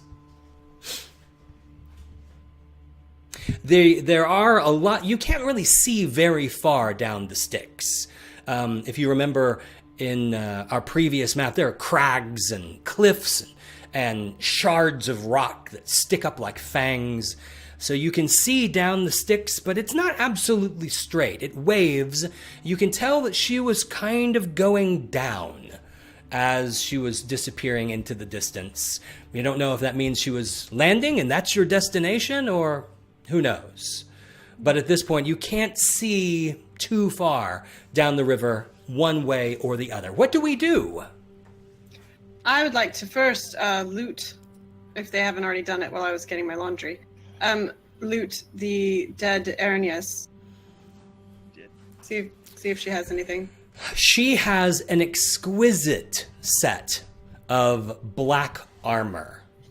It's of a craftsmanship that you have rarely seen equaled.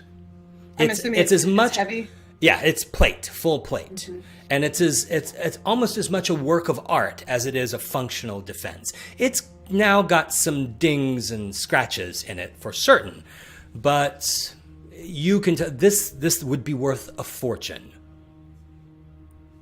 Okay, we're going to pop that into the bag of holding. So you strip her down, and you can see that she doesn't wear anything at all under the plate. So as you remove it, she's naked. And she's kind of like a plumish red color everywhere. And you can see that she must live in this armor. It's not like she changed clothes and got into it. Her entire body has grooved calluses and almost like the heel of a well-worn foot. Her shoulders are calloused like that. So in every joint of that armor, she's got big wads of calloused flesh. I mean, it makes you think that do devils sleep? You don't know. But if they do, she sleeps in her armor. It like bits of flesh come off with it, some parts of it. Ew. It has just been lived in so permanently. Okay.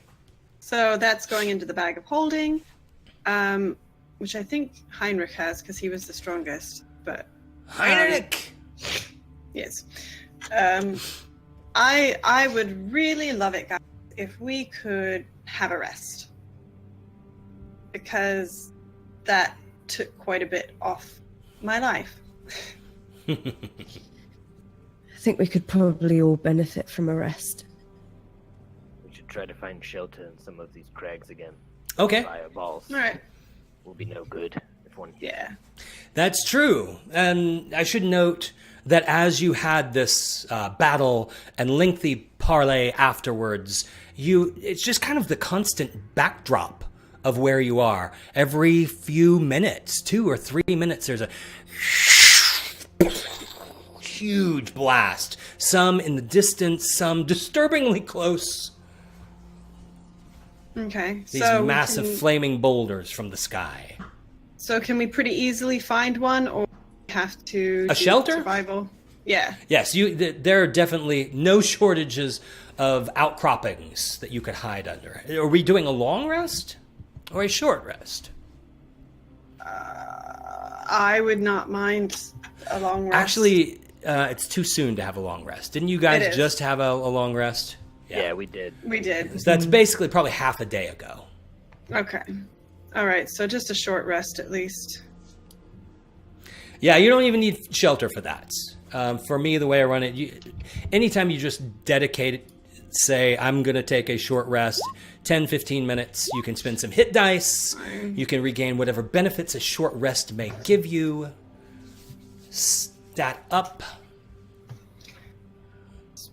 Beauty of a fighter. I get it all back. You get it all back. What do you get back? You get the superiority die. You get second wind, action surge. I mean, that's pretty much it because that's what you can do. But Nice. 4. Yeah. Okay, a short rest being taken. You have no sense, only the roughest sense of passage of time, because there are no cues to mark things by. The shadows don't lengthen or shorten. The sun does not move across the sky. Everything just stays the same. The swirling black, purple, red clouds. Everything's the same. During the rest, when no one's, I want to go wherever everybody else isn't.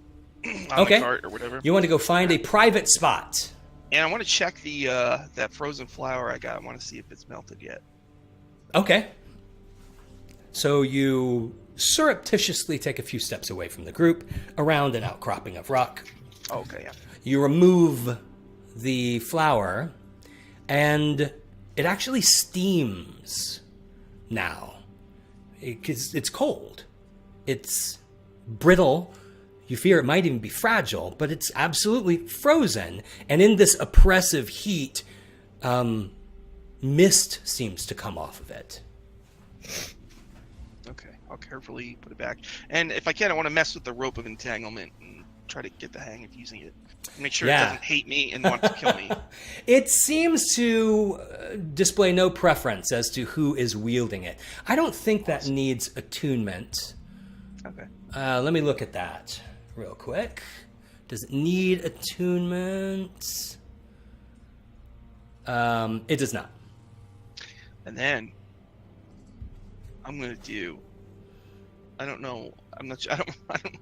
I don't know if it can do stuff like this, but I want to see if I can use the rope to grab some of my wine and put it to my mouth and I drink it. Can it do stuff like that? It doesn't seem to take those sorts of orders. It doesn't behave like a snake-like pet.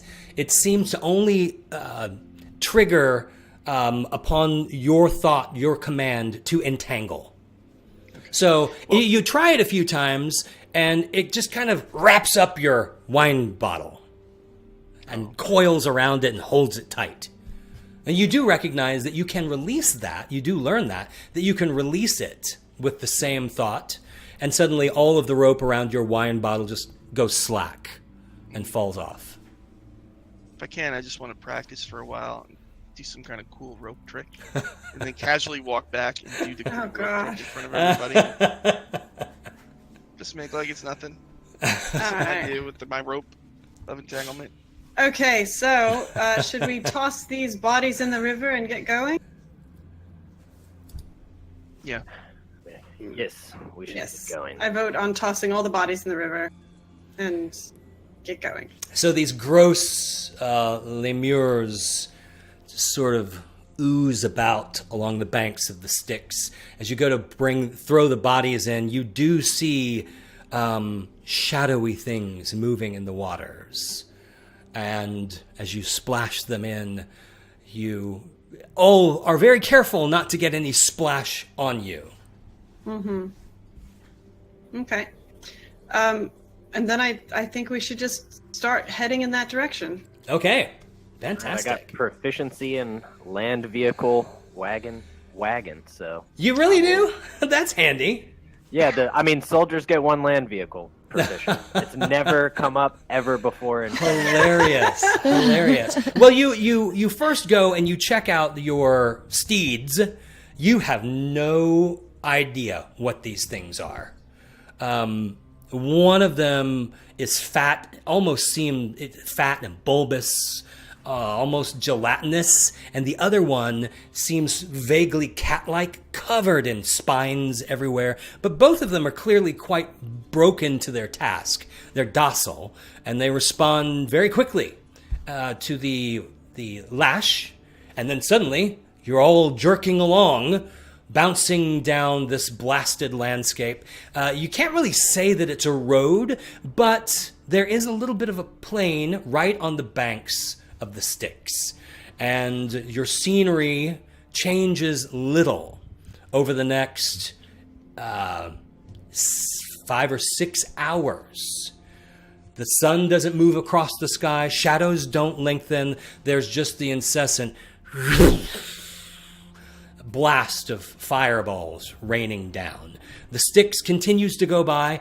Some sights along the way. You do see on the other side of the river, you do see multiple times carts like this one scooping up lemurs and putting them in the back of the cart. It's messy work getting them in, locking them up. So apparently corralling these things is an activity that happens. And also, a couple of times over your journey, you hear some sort of wail. It sounds humanoid. One sounded male and another one sounded female. And you see in the distance, kind of in your mind, your eyes' limit of sight, you see what looks sort of like a human form falling from the sky. Except they're oddly translucent. They kind of phase in and out, and they hit the ground, and there's a crater. And when that happens, only seconds later, you start to see winged shapes coming in, swirling in the distance. You can't quite tell exactly what's going on, but it's weird. It's deeply weird. And not long after that, you round a bend in the Styx, and you see up over the next rise the huge turrets rising in the air. Each one of them has claw-like fingers of spikes coming off it. It's kind of a rusty brown black. You can't quite tell whether it's stone or metal, but it's a massive keep. And before you see it, fumes are going up all around it. You can feel the temperature rising. You've seen rivers of lava in the distance. You've never had to come close to them. But now you actually hear the bubble, and you smell sulfur and brimstone. And eventually you come around one more corner, and the keep is ahead of you. There we go. Man. So let me zoom out just a smidge, and everybody can load in Oh my goodness. here. Okay. No. And you can see, like, all about our lemurs kind of slugging around. And it's strange, you haven't noticed. You've seen winged shapes in the distance a couple of times, but nothing has come towards you or after you. And once you reach this area, perhaps you can see why. These turrets are lined with winged creatures, and the ramparts of this keep are completely covered in I can't even put all the tokens there. Hundreds of these bat-like spiny creatures. And standing on various spots, you do see these female soldiers with the red wings, some of them spiraling overhead, but many of them just standing at the ramparts looking down. You do get a sense from the stance of all these creatures that your arrival has been anticipated. And nothing, like, these hordes could swarm you and shred you. I mean, you could fight off a couple of these she creatures, or you did once, whether you could again, who knows. But you easily see 60 or 70 of them. And there's the winged, spined creatures are beyond counting. And here you are at the gate. So there is a narrow bridge. It's probably only 5 feet wide that arcs over this molten pot in which the entire keep sits, suspended by chains.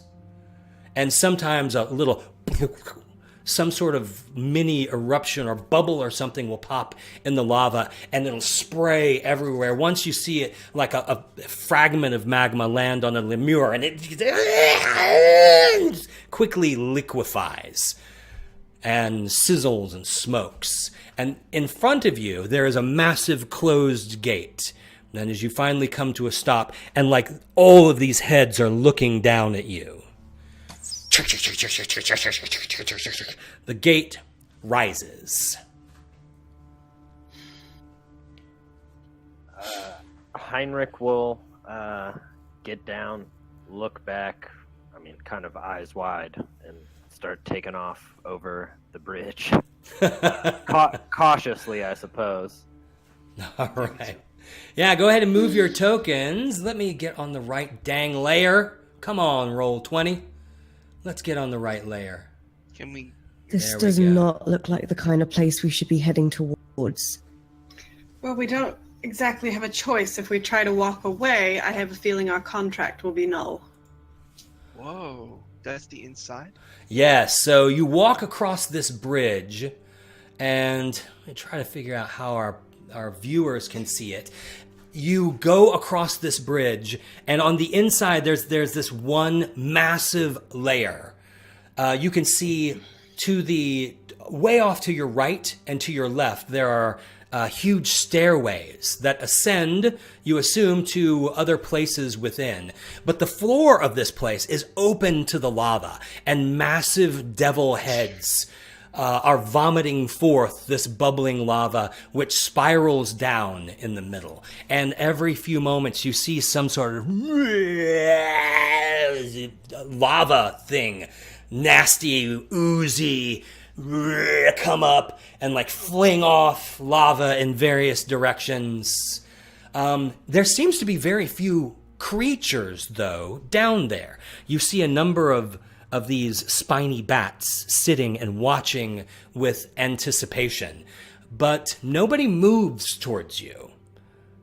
You're just kind of there. I'm just going to kind of lean over to Lux and say, do you ever wonder how they build these places? I think they'd melt. That's a very good question, actually. If they have to hold them up by chains, how did they get it built in the first place? Oh, Don't anyway. apply logic to fantasy. Come on. I can guess Heinrich's, I think, just gonna call out, since this isn't his first time, and be like, "We have come to you as suppliants. We seek an audience." And after just a moment, coming down the stairs, you see, well, you're not exactly sure who this is, because they kind of all look alike. But she makes her way over to you, or kind of over in this direction, and says, "Well, I'm glad to see that you made it. I knew that you would.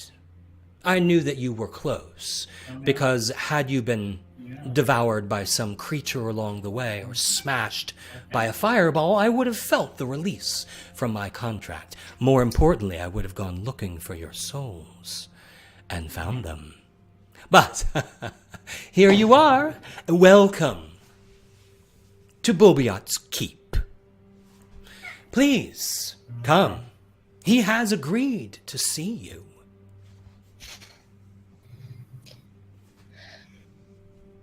We're gonna get so dead.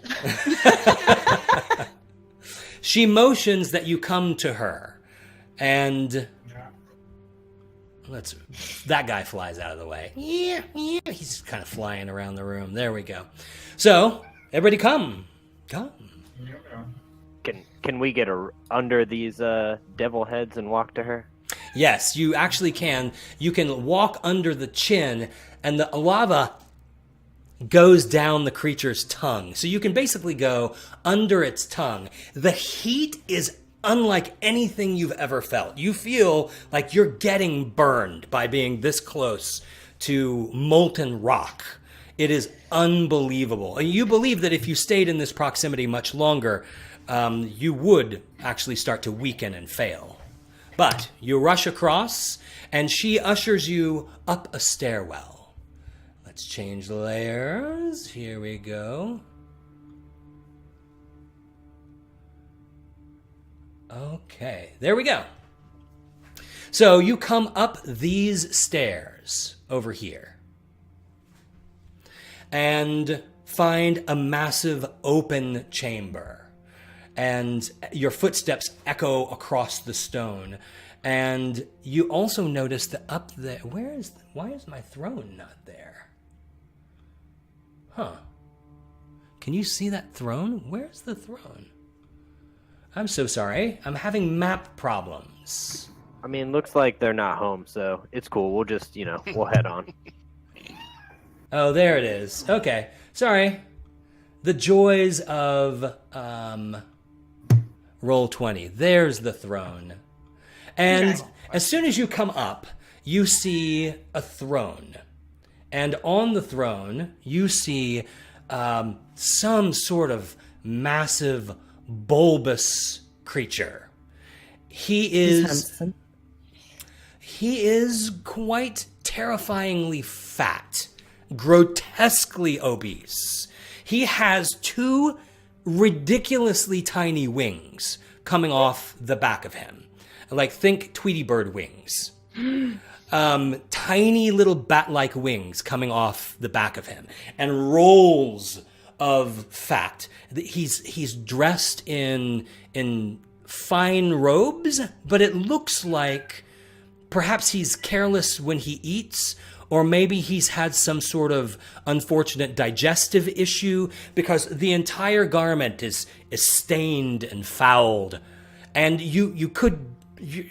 obviously, your senses are being assaulted by many things, but as you come in here, you feel like you smell vomit, bile, feces, urine, all foul internal fluids. And looking at him, they could all be spilled over his opulent robe. It's hard to say. And your host rushes up the stairs. You also see a little imp on his shoulder. And she approaches him, and that's when you hear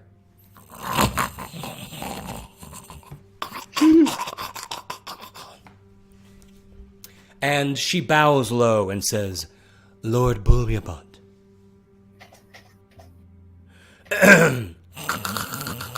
Lord Bullbeyot.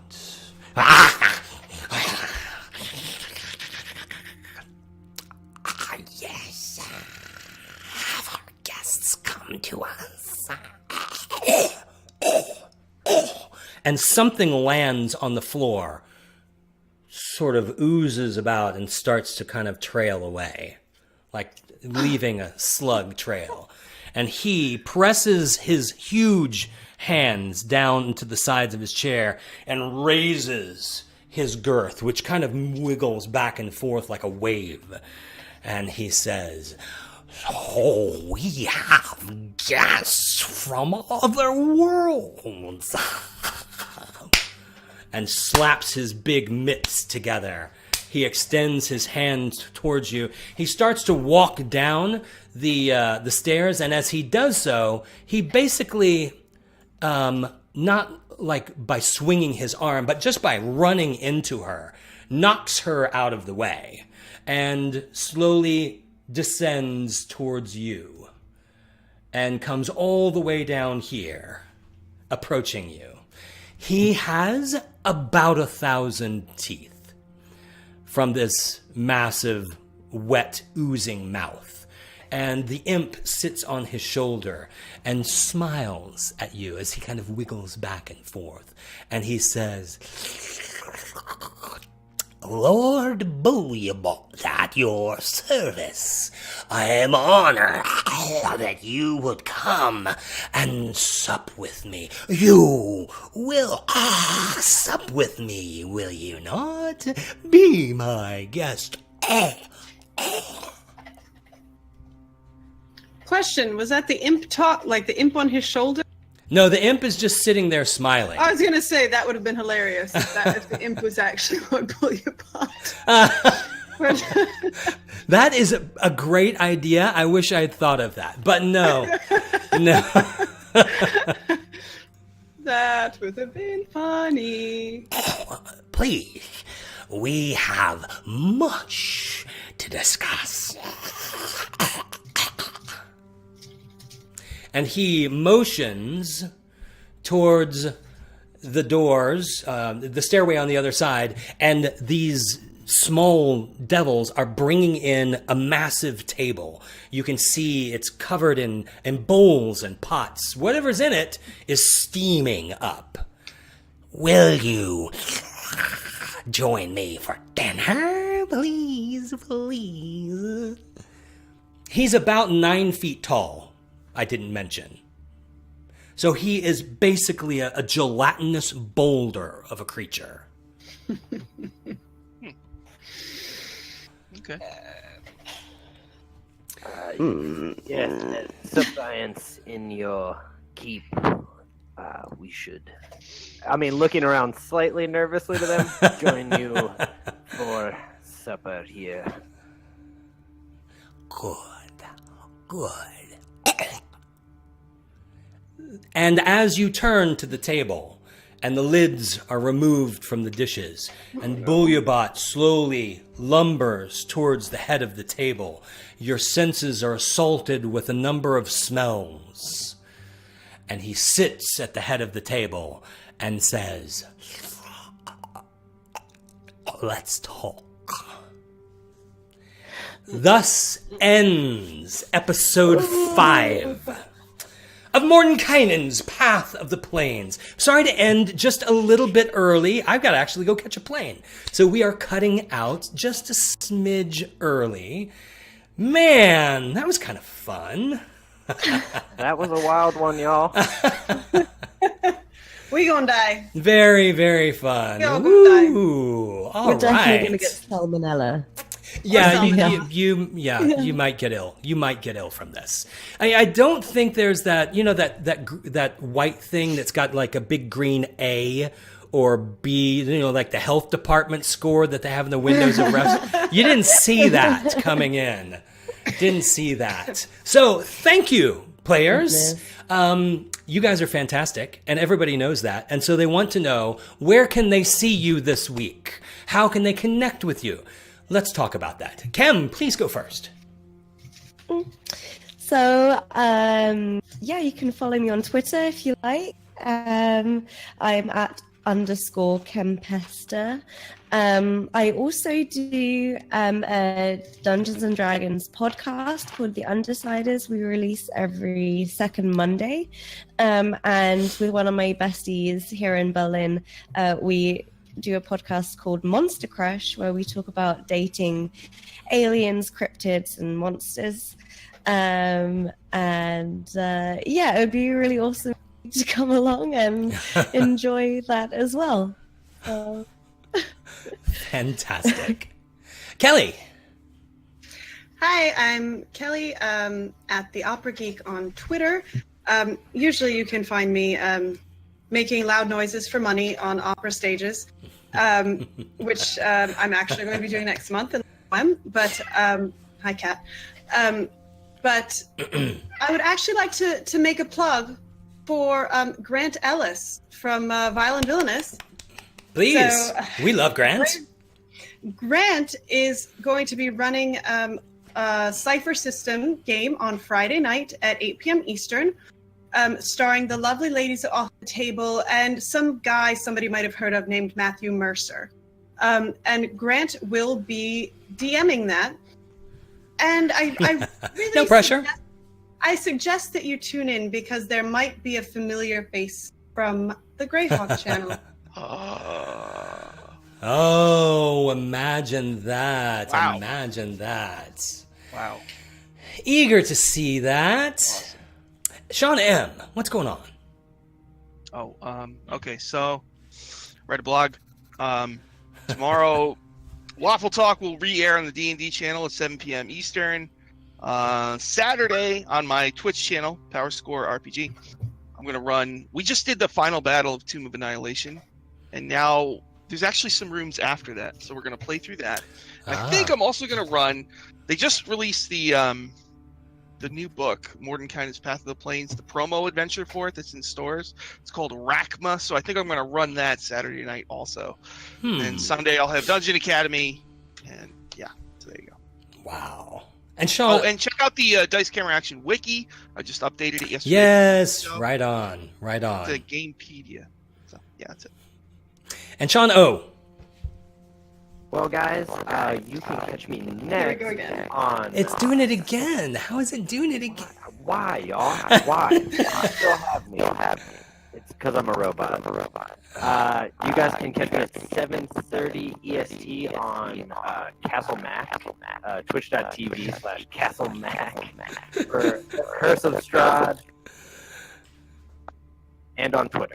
So I'll pop that in the chat so you guys don't have to hear my robot voice. Oh, awesome, awesome. And I'm DM Shane. You've been watching the Greyhawk channel.